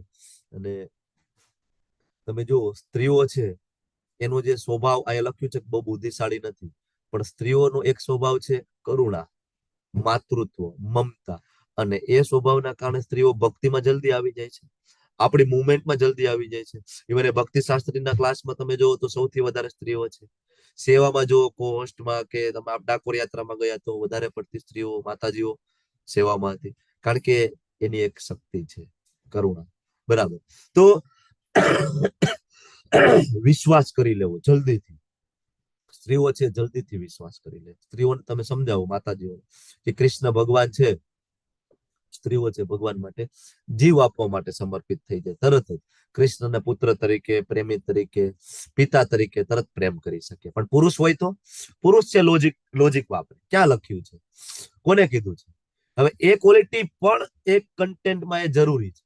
લોજિક વાપરવાની જયારે જરૂર પડે ત્યારે એ પણ જરૂરી છે. બરાબર. એટલે આ જે છે એ સ્વભાવમાં ફરક છે. પુરુષોનો સ્વભાવ છે ડોમિનન્ટ હોય, ડોમિનન્ટ હોવાના કારણે શરણાગતિમાં બહુ મુશ્કેલી થાય છે. સ્ત્રીઓનો સ્વભાવ છે એ ડોમિનન્ટ નથી હોતો મોસ્ટલી. બરાબર. તો શરણાગતિ એને ઈઝી થાય છે. તો આ સરળ સ્વભાવ સ્ત્રીઓનો હોય. શું કામ પ્રભુપાદ એવું લખે છે કે સ્ત્રીઓને સંરક્ષણની જરૂર પડશે. તમે તાત્પર્યમાં વાંચજો, સ્ત્રીઓએ હંમેશા અંડરમાં રહેવું જોઈએ, સ્ત્રીઓ બુદ્ધિશાળી નથી. શું કામ? તો કે એનો જે સ્વભાવ છે ને એ ક્યારેક એનો દુશ્મન બને છે, અને એના કારણે જે દુષ્ટ માણસો હોય છે એ ક્યારેક સ્ત્રીઓને મેન્યુપ્લેટ કરે છે, એનો દુરુપયોગ કરે છે. છાસવાળા આપણે ન્યૂઝપેપરમાં આપણે જોઈએ છીએ ને. બરાબર. વિધર્મીઓ છે એ આપણી નાની નાની દીકરીઓને એ બધી વાતોમાં ફસાવી અને લગ્ન કરી નાખે, અને પછી કેટલાય બધા કટકા કરીને ફ્રીજમાં મૂકી દે. બરાબર. આ મૂળ તો સ્ત્રીઓનો સ્વભાવ છે ને. આપણી જે દીકરીઓનો સ્વભાવ, માતાનો સ્વભાવ છે, કારણ કે વાતમાં જલ્દીથી આવી જાય. બરાબર. પ્રભુપાદ આ જે કહેવા માંગે છે એ ખૂબ ડિટેલમાં જઈને સમજવાની જરૂર છે. જો પ્રભુપાદ જેવા રિવોલ્યુશનરી જે આચાર્ય આજ સુધી કોઈ આવ્યા નથી. પ્રભુપાદે ટેમ્પલ પ્રેસિડેન્ટ તરીકે માતાજીઓને સેવા આપેલી છે. પ્રભુપાદે પૂજારી તરીકે માતાજીઓને સેવા આપેલી છે. બરાબર. ઘણા બધા પહેલી વાર પ્રભુપાદનું તાત્પર્ય વાંચે તો એને એવું લાગે પ્રભુપાદ આ કેમ આવું લખે છે કે સ્ત્રીઓ છે બુદ્ધિશાળી નથી. બરાબર. માણસો આ તાત્પર્યને બરાબર પચાવી શકતા નથી. બરાબર. એટલે આ બરાબર વારંવાર વાંચવાનું, વારંવાર સમજવાનું. ચાણક્ય પંડિત અનુસાર એ લખે છે કે સ્ત્રીઓ બહુ હોશિયાર નથી. ચાણક્ય કોણ હતા? ચંદ્રગુપ્ત મૌર્ય જે હતો એના ગુરુ હતા. ચંદ્રગુપ્ત મૌર્ય કોણ હતો? ચંદ્રગુપ્ત મૌર્ય એટલે કે આખું વિશ્વ લગભગ જીતી લીધું. આખું વિશ્વ. આપણે તો સિકંદર યાદ આવે, પણ આપણને ચંદ્રગુપ્ત મૌર્ય યાદ નથી આવતું, કારણ કે આપણને ભણાવ્યું છે એવું. ચંદ્રગુપ્ત મૌર્ય છે આખું વિશ્વ લગભગ જીતી લીધું હતું. અને આજે પણ આ એના ગુરુ જે ચાણક્ય છે એના સ્ટેટમેન્ટ રાજનીતિમાં ઘણા બધા ફિલોસોફર લોકો એનો સંદર્ભ લે છે. મોટી મોટી યુનિવર્સિટીઓમાં ચાણક્યના નીતિશાસ્ત્ર ઉપર ડિબેટ થાય છે, ચર્ચાઓ થાય છે. તો મતલબ ચાણક્ય છે કોઈ સામાન્ય વ્યક્તિ નથી. ઓકે. આગળનું પ્રભુપાદનું હજી સ્ટેટમેન્ટ વાંચો તમે. ચાણક્ય પંડિત કહે છે, વાંચો. હરે કૃષ્ણ. હરે કૃષ્ણ. ચાણક્ય પંડિત કહે છે કે રાજકારણી અને સ્ત્રી પર ક્યારેય વિશ્વાસ ન કરો. અલબત્ત જ્યારે સ્ત્રી કૃષ્ણ ભાવનામૃતમાં આવે છે ત્યારે તે સ્થિતિ અલગ હોય છે. અમે વાત કરી રહ્યા છીએ સામાન્ય સ્ત્રીની. કૃષ્ણ કહે છે બીજી જગ્યાએ સ્ત્રીઓ વૈશ્ય તથા શૂદ્ર. હરે કૃષ્ણ. ઓકે. એટલે પ્રભુપાદ અહીંયા કઈ સ્ત્રીઓની વાત કરી રહ્યા છે એનું હજી અહીંયા પ્રભુપાદ વધારે પ્રકાશ પાડી રહ્યા છે. જે કૃષ્ણ ભાવનામૃતમાં નથી એની વાત કરી રહ્યા છે. આગળ હજી વાંચો માતાજી. 1.8.5 શ્રીમદ ભાગવતમ. ભગવદ્ ગીતામાં જણાવવામાં આવ્યું છે કે જ્યારે સ્ત્રીઓ યોગ્ય રક્ષણની અછતમાં ચરિત્રહીન થઈ જાય છે ત્યારે ત્યાં અવાંછિત બાળકો જન્મે છે, અને જેને વર્ણશંકર કહેવાય છે. એક પવિત્ર સ્ત્રીનું અપમાન કરવાનો અર્થ જીવનના સમયગાળામાં આપત્તિ લાવવાનો છે.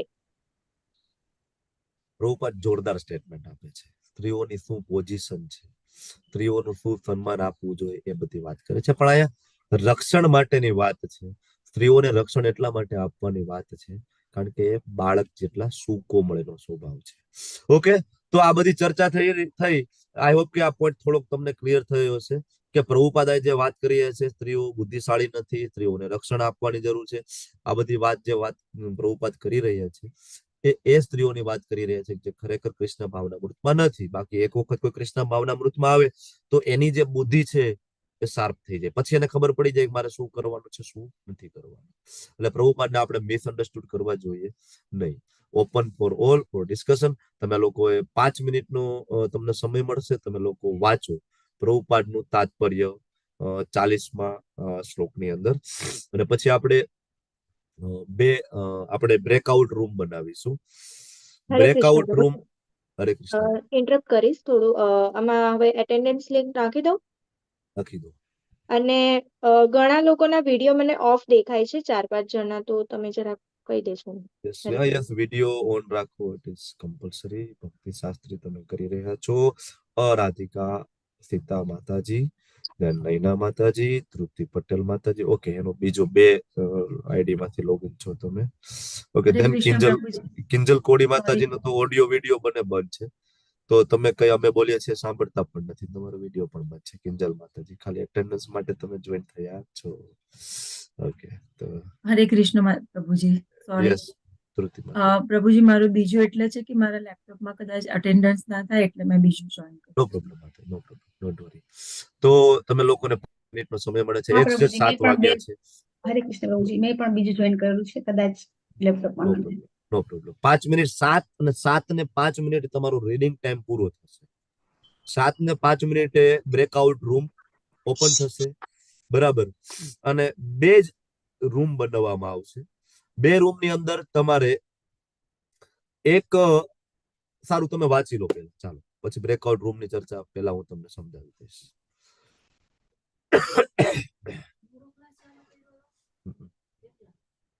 અડધી કલાક લેટ.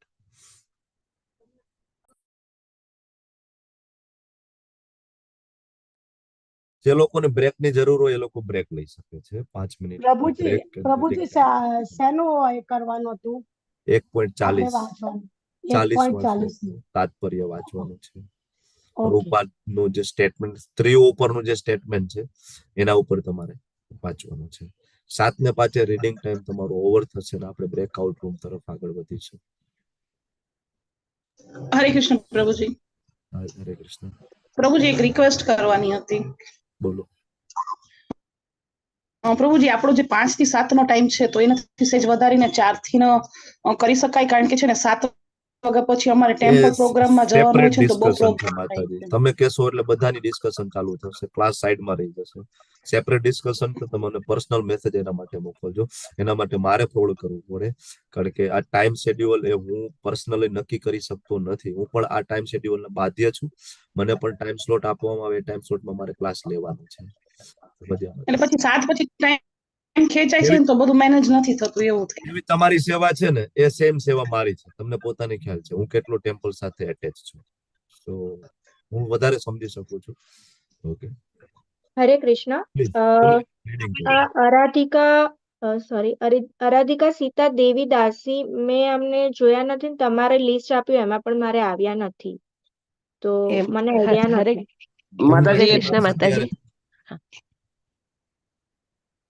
હરે કૃષ્ણ માતાજી. અમરીશ પ્રભુ એ લિંક મોકલીને એમાંથી હું જોઈન થઈ છું આજે. એટલે એ આ તો નવા ફર્સ્ટ ટાઈમ છે એટલે નહીં હોય. આ પહેલાનું છે ને, એટલે એમાં લિસ્ટમાં નહીં હોય. અને અત્યારે જસ્ટ અમારી ધર્મેશ પ્રભુ જોડે વાત થઈ, તો એ ફરીથી આ લોકોને ઇન્ટરવ્યુ કરીને નવા કોઈ ટીચરને એપોઇન્ટમેન્ટ કરવાના છે, એવી વાત થઈ છે. એડ નથી કરવાનું, રાઈટ નામ? હા રાઈટ, અત્યારે એડ ના કરતા એમને. હેમાંગી માતાજીનો મને ફોન આવ્યો તો પ્રભુ એમને એલાઉ કરજો, એવું હોય તો ગ્રુપ એટલે થઈ ગયા, માતાજી આવી ગયા છે. આવી ગયા. એમનો મને પર્સનલમાં ફોન હતો. અને ફરીથી કોર્સ બનાવી દેજો, કેમ કે હું નેટવર્ક બંધ થઈ ગયું એટલે એ થઈ ગયું left. Done. Now you are ghost.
તમારી પાસે 1 મિનિટ છે.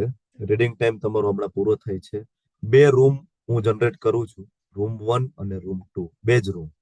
બરાબર, 2 રૂમમાં જે પાર્ટિસિપન્ટ આવે, તમે તમારો પોઈન્ટ લખવો હોય તો તમારે લખી લો. તમારે ડિબેટ કરવાની છે. 2 રૂમમાંથી એક લીડર તમે નક્કી કરો, એ 2 લીડર ડિબેટ કરશે, આપણે બધાએ સાંભળવાનું છે. આપણે ખાલી એની ડિબેટ એન્જોય કરવાની છે. ડિબેટ કરવા માટેનો સમય તમને મળશે 7 મિનિટનો. બરાબર, બ્રેકઆઉટ રૂમમાં તમારે પોઈન્ટ લખવાનો સમય મળશે 5 મિનિટનો. બરાબર, એટલે 12 થી 15 મિનિટમાં સેશન આપણે પૂરું કરીશું. તમારો પોઈન્ટ છે, ચાણક્ય પંડિત મુજબ સ્ત્રીઓ બુદ્ધિશાળી હોતી નથી અને સ્ત્રીઓને સંરક્ષણની જરૂર છે. બરાબર, હવે એક જે ગ્રુપ નંબર 1, રૂમ નંબર 1, એ આની ફેવરમાં છે કે ના ના સાચી વાત છે, સ્ત્રીઓ બુદ્ધિશાળી નથી અને એને સંરક્ષણની જરૂર પડે છે. અને જ્યારે રૂમ નંબર 2 એ એવા પોઈન્ટ કલેક્ટ કરશે કે નહીં, અમે આની અગેન્સ્ટમાં છીએ, સ્ત્રીઓ પણ બુદ્ધિશાળી છે ને એને કોઈ સંરક્ષણની જરૂર નથી. તમારે 2 એક પછી એક સામે સામે ચર્ચા કરવાની થશે. 2 માંથી એક લીડર, એક છે એના સપોર્ટમાં હશે સ્ટેટમેન્ટની અને એક એના સ્ટેટમેન્ટની અગેન્સ્ટમાં હશે. ઓકે, સમજાઈ ગયું છે? તમને ટોપિક ના સમજાયો હોય હું ફરીથી કહું છું કે સ્ત્રીઓ બહુ બુદ્ધિશાળી નથી હોતી, સ્ત્રીઓને સંરક્ષણની જરૂર છે. આવું જે સ્ટેટમેન્ટ છે પ્રભુપાદનું તાત્પર્યમાં, એક ગ્રુપ છે એની ફેવરમાં છે અને એક ગ્રુપ છે એની અગેન્સ્ટમાં છે. જેમ કે ભૌતિક લોકો પ્રભુપાદનું આ તાત્પર્ય છે તો અગેન્સ્ટમાં છે કે નહીં, પ્રભુપાદનું આ તાત્પર્ય ખોટું છે. એવું થોડું હોય સ્ત્રીઓ બુદ્ધિશાળી નથી, સ્ત્રીઓ પણ બુદ્ધિશાળી છે. એના એ લોકો ઉદાહરણ પ્રેઝન્ટ કરે જે તમારે કરવાનું છે. અને એક ફેવરમાં છે કે હા, સ્ત્રીઓ ખરેખર બુદ્ધિશાળી નથી, કયા કયા સંજોગોમાં આપણે એના ઉપર ટ્રસ્ટ ના કરી શકીએ. Is it clear? ડન? તો હવે તમારા બધા માટે 2 રૂમ તૈયાર છે. તમારી સામે ઓપ્શન આવશે, રૂમમાં તમારે એન્ટર થવાનું છે. 2 રૂમમાંથી તમારે પોતાનો એક લીડર પેલા નક્કી કરવાનો છે. રૂમમાં ડિસ્કશન માટે તમને માત્ર 5 મિનિટનો સમય મળશે.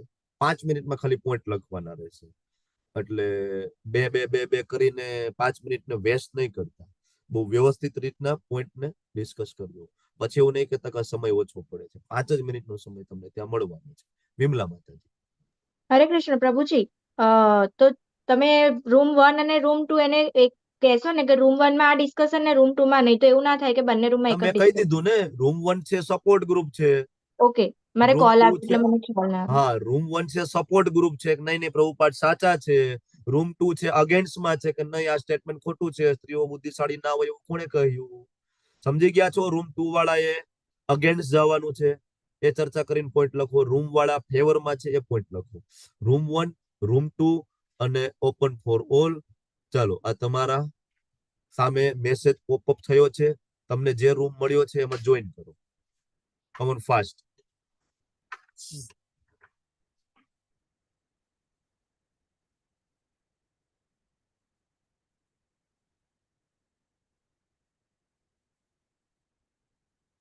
વિક્રમી પ્રભુ, ધ્રુતિ માતાજી,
હરે કૃષ્ણ.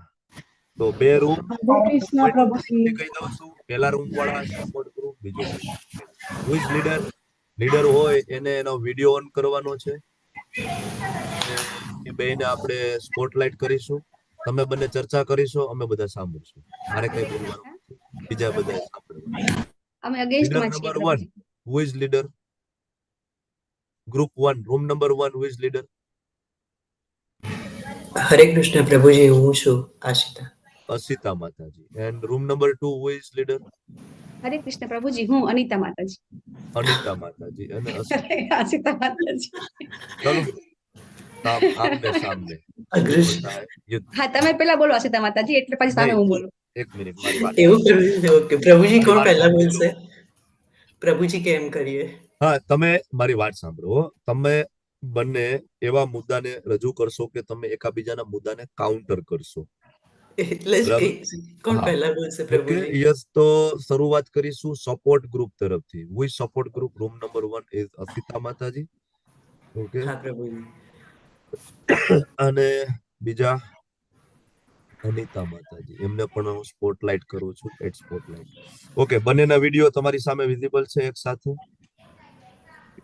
અને દેખાય છે? હા પ્રભુજી. ઓકે, હું મારું સ્પોટલાઇટ ને રિમૂવ કરું. ચાલો ચલો નાઉ સ્ટાર્ટ. બાકી બધા બેકગ્રાઉન્ડમાં નોઈસ હોય તો બધું બંધ કરજો. Yes, start. 7:15 થઈ છે. 7:22 તમારી ચર્ચાઓ પૂર્ણ થશે. એક્ઝેક્ટ. Yes, start.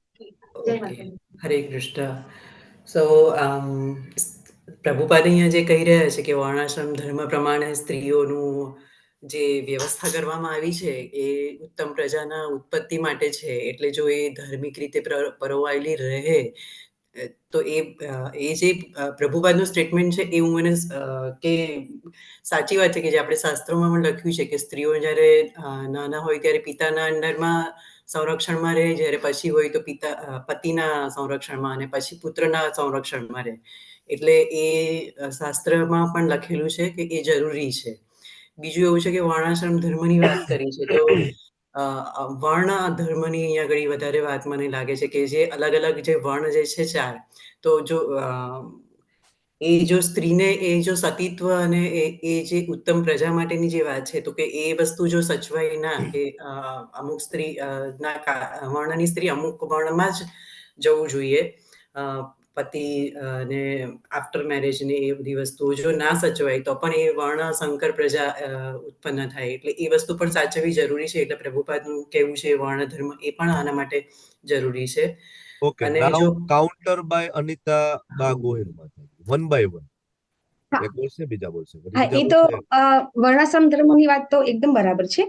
પરંતુ તમે જોજો કે ઘણી સ્ત્રીઓ શરૂઆતના નાનપણથી જેને કહેવાય કે જેણે માતા પિતાનો આશ્રય છોડી દીધો હતો, અને એવા એક્ઝામ્પલ મારી પાસે નથી પણ આપણે સમાજમાં હોય છે કે નાનપણથી મા બાપ નથી છતાં પણ એ આગળ જઈને ઘણી બધી પ્રગતિ કરી શકે છે.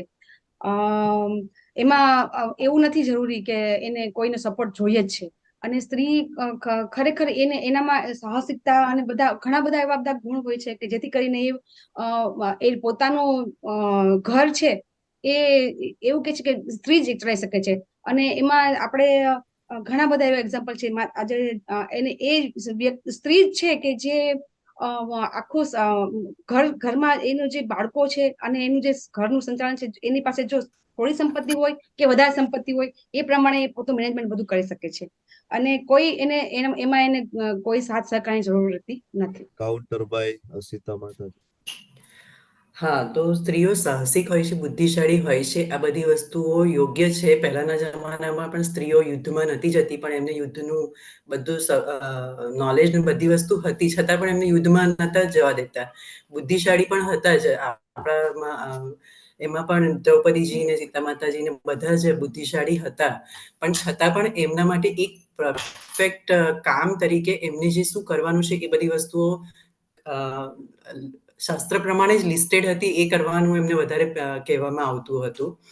અને અમુક અનિવાર્ય સંજોગોમાં જ એમાંથી બહાર નીકળીને એ વસ્તુ કરતા હતા જે અગેન્સ્ટ બ્રેકિંગ ધ રૂલ્સ શાસ્ત્રની જોડે.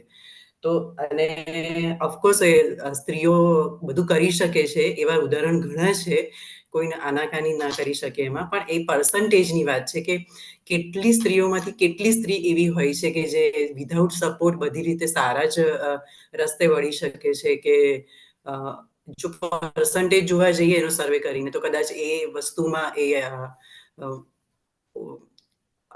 ઓછી સ્ત્રીઓ હશે કે જે વિધાઉટ સપોર્ટ પણ સારા રસ્તે જઈ શકે છે, કારણ કે એ બહુ ભાવનાત્મક હોય છે અને કરુણા એમનામાં ઇનબિલ્ટ હોય છે જ બાય નેચર. એટલે એમને જો કોઈ જે ભગવાન પર પણ વિશ્વાસ બહુ સરળતાથી એમને મૂકે છે, જેવી રીતે શ્રદ્ધા આવી જાય છે, એવી રીતે જો એમને કોઈ બીજી વસ્તુમાં પણ ફોસલાવવામાં આવે કે એમને કરવામાં આવે તો એ એનામાં પણ ઝડપથી આવી જાય એવી શક્યતાઓ હોય છે, અને એના એક્ઝામ્પલ પણ આનાથી વધારે છે કે જેટલી સાહસિક અને બુદ્ધિશાળી સ્ત્રીઓ છે. તમે બુદ્ધિ ઉપર ફોકસ કરો છો, તમે સંરક્ષણ ઉપર પણ ફોકસ કરજો કે સ્ત્રીઓને શું કામ સંરક્ષણની જરૂર છે. નેક્સ્ટ મુદ્દો તમારો એ રહેશે ચર્ચા માટે. અનિતા માતાજી, હા, કાઉન્ટર. હરે કૃષ્ણ. તો તમારી વાત બરાબર છે કે સમાજની અંદર આપણો પુરુષ પ્રધાન દેશ, સમાજમાં પુરુષ પ્રધાન છે, એટલે સ્ત્રીઓને આગળ આવવા માટે જેટલા પર્સન્ટેજ તમે કહો છો એ પ્રમાણે પુરુષના પ્રમાણમાં ઓછા જ છે.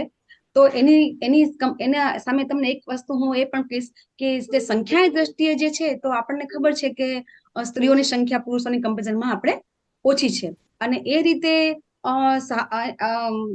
એનું જે કાઉન્ટ પ્રમાણમાં જે છે એ ઓછા છે, એમાં હું સમર્થન કરું છું તમારું. પણ જે એ લોકોમાં જે પેલો જે તમે કહો છો એ પ્રમાણે એનો જે ગુણ છે કે આખા સમાજને એ કટ્ટર એની સામે સામનો કરે છે. ધારો કે મીરાબાઈ બરાબર છે, તો એમણે પોતાના ઘરથી જ વિરોધ હતો ભગવાનના એમના ભજન કરવા માટે, તો એમને પોતાના ઘરથી ત્યાંથી જ એમણે ત્યાગ કરી, અને આખા સમાજમાં એ વખતે એક લેડીઝ આવી રીતે શું કહેવાય કે શેરીમાં કીર્તન કરતા કરતા નીકળે તો બહુ જ કહેવાય કે વસ્તુ સારી નહોતી કહેવાતી એમ.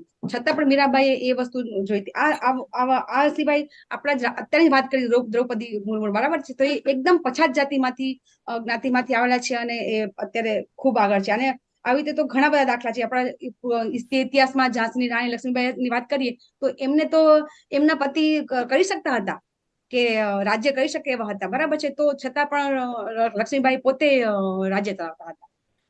હરે કૃષ્ણ. સીતા માતાજી, સંરક્ષણ વાળો મુદ્દો તમે ઉઠાવો. સ્ત્રીઓને સંરક્ષણની જરૂર શું કામ પ્રભુપાદ કહે છે? 1 મિનિટ જ છે એટલે તમે લાસ્ટ જે છે. એક્ઝામ્પલ આપ્યા મીરાબાઈ, દ્રૌપદી મુર્મુ, લક્ષ્મીબાઈ ને એ બધા જ એક્ઝામ્પલ મેં આગળ પણ એ જ રીતે સમજાવ્યું મારા પ્રમાણે કે એ બધા એક્સેપ્શનલ એક્ઝામ્પલ્સ છે, અને આમાં એક્સેપ્શનલ તરીકે પણ મીરાબાઈને તો ભક્તિમાં જ પરોવાયેલા હતા, એટલે પ્રભુપાદે એ જ કીધું છે કે જે ભક્તિમાં પરોલા હોય એમને તો ખબર હોય જ છે કે જ્ઞાન હોય જ છે કે શું એમને કરવું અને ના કરવું, એટલે એ લોકો ગેરમાર્ગે દોરવાય એવી શક્યતાઓ જ ઓછી છે. એટલે એમની બુદ્ધિ તે વખતે વ્યવસ્થિત હોય છે, જ્ઞાન વિવેક હોય છે એમનામાં.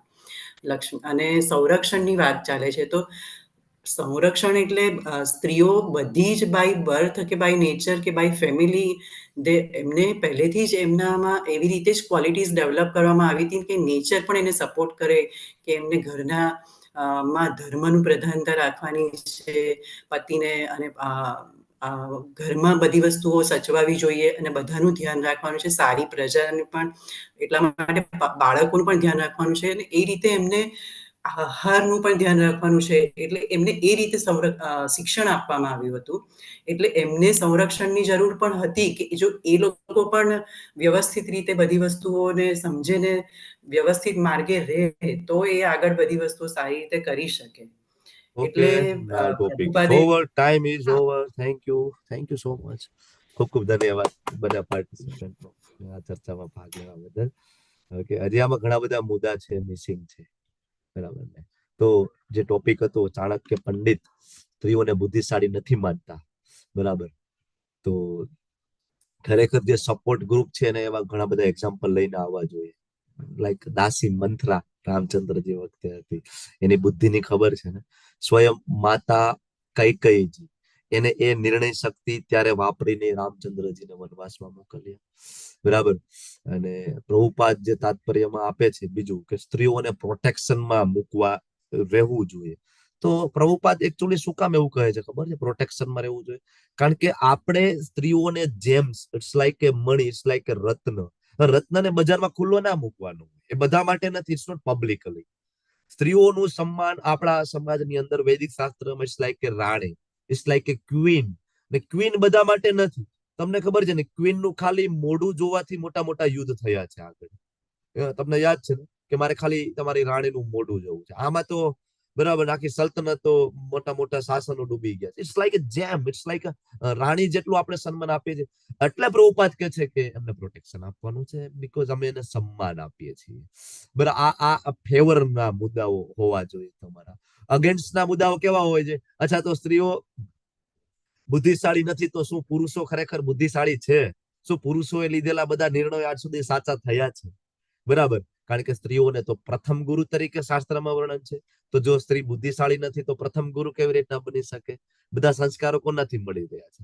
આવનારી પેઢીને સંસ્કારો. ઇવન પ્રભુપાદ તો પોતે કહે છે કે અવાંછિત સંતાનો પ્રાપ્ત થાય તો એનામાં સંસ્કારો નહીં હોય. તો સંસ્કારોનું સિંચન કરવા માટે માનો બહુ મોટો રોલ છે. બરાબર, એટલે મૂળ મુદ્દો એ છે કે સ્ત્રી ડેલિકેટ છે એટલે પુરુષના સંરક્ષણમાં રહેવું છે, કે બુદ્ધિમાન નથી એટલે સંરક્ષણમાં રહેવું છે? ઘરની ચાર દિવારોમાં સ્ત્રીઓને શું કામ રહેવાનું?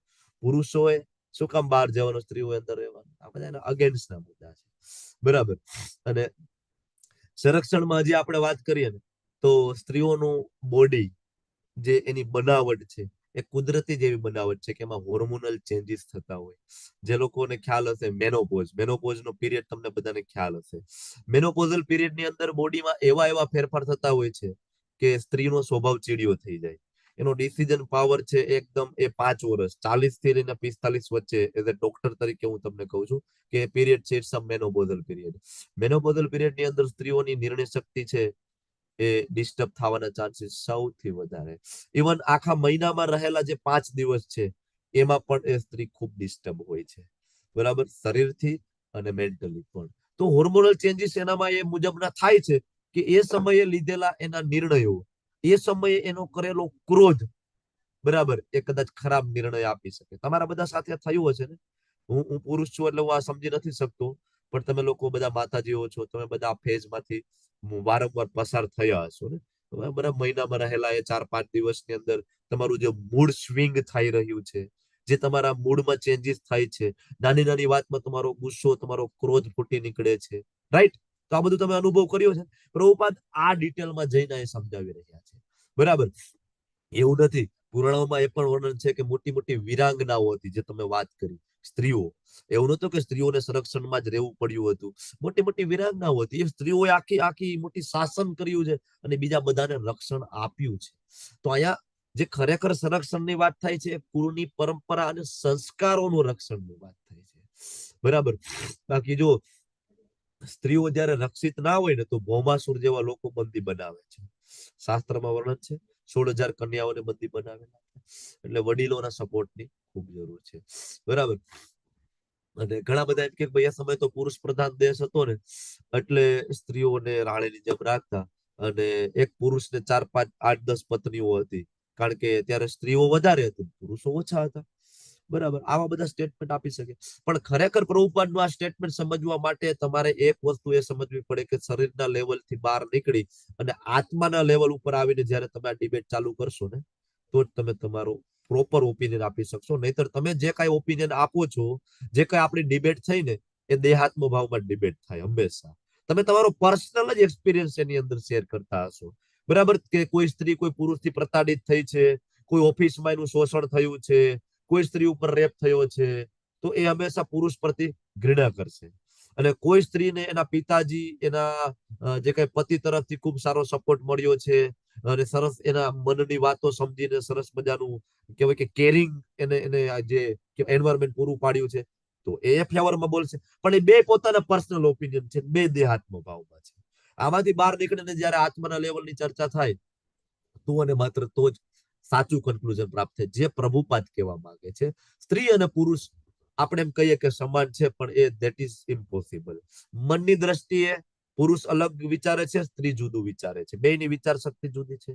બરાબર, મનની દ્રષ્ટિએ જુદું. શરીર એક સરખું નથી છે. શું અહીંયા જે બધા મારા માતાજીઓ છે એ સ્ત્રી શરીરથી ખુશ છે?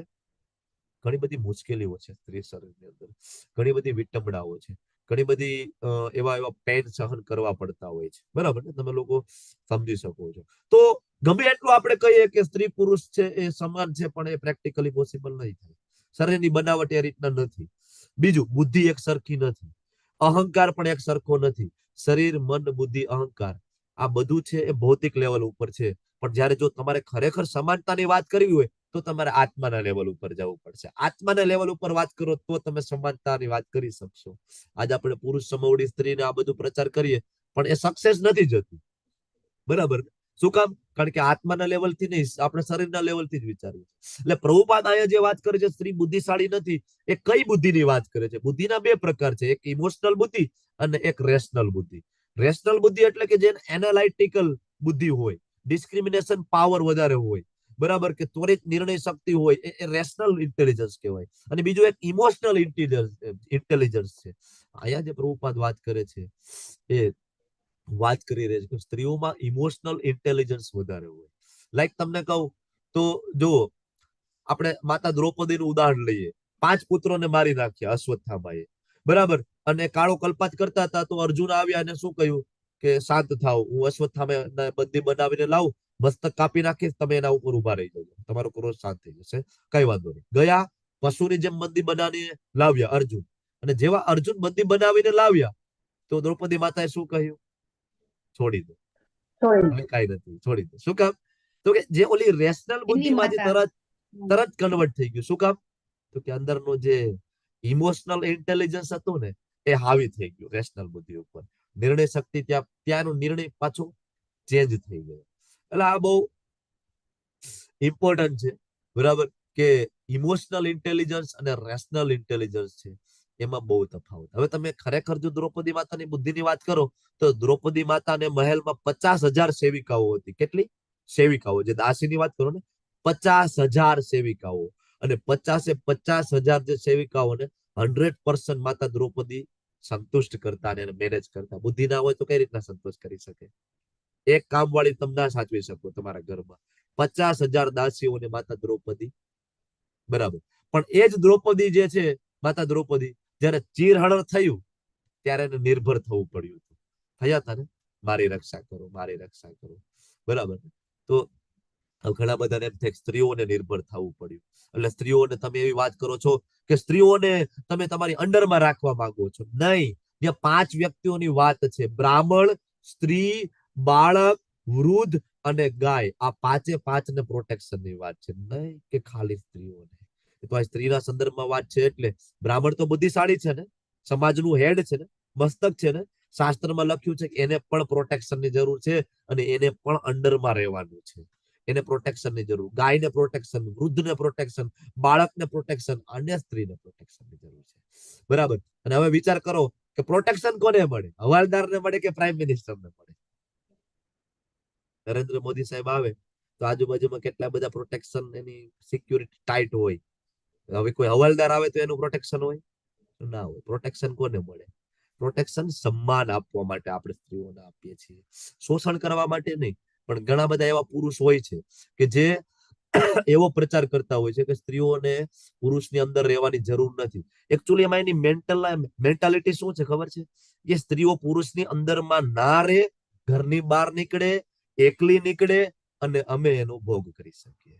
બહુ જ સૂક્ષ્મ સ્વરૂપે અંદર ખાને આ બધા વિચારો રહેલા હોય છે એના, કે ગમે એમ કરીને કઈ રીતના. આજકાલ તમે જો શું ખરેખર એ સન્માન મળે છે જે વૈદિક સમયમાં જે સન્માન સ્ત્રીઓને મળતું હતું, એ સન્માન આજ મળી રહ્યું છે? નથી મળી રહ્યું, બરાબર. ભલે તમે ગમે એટલું કે પુરુષ સમોવડી સ્ત્રી જોવા નથી મળતું. મોટી મોટી કંપનીમાં જે તમે આટો માળો, એમાં જે માતાજીઓ, મારા માતાજીઓ બધા છે, બહુ જ અઘરું છે. ઉર્મિલા સંપત માતાજી અહીંયા જોઈન થયા છે પ્રભુ. હરે કૃષ્ણ પ્રભુજી. L1 ની કોમન લિંક છે ને, માટે આપણે હવે પૂરું કરવું પડશે આજે. અને ઓકે, 7:30 આપણે આમે ક્લોઝ કરીએ છીએ. Yes, done, we have done. આપણે આ ચર્ચાઓને આપણે ફિનિશ કરી અને આપણે હા, એક પ્રશ્ન પ્રભુજી. હા, તમે જે મનુસ્મૃતિનો કયું કીધું પ્રભુજી? પેલા 6 હતા એનો ઉલ્લેખ છે. 7.382. 7 પોઈન્ટ. હા, તો નો હોય તો 7.3 તમે આ 8.350 કીધું 8.350 બોલ્યા હતા તમે. પરફેક્ટલી પાછો રેફરન્સ મને જોઈ લેવા દે. એક મિનિટ, તમે કન્ફ્યુઝ ના કરો. Just a minute. પ્રભુજી લાઈવ ઓફ કરી દો ને પછી આપણે ડિસ્કસ કરીએ.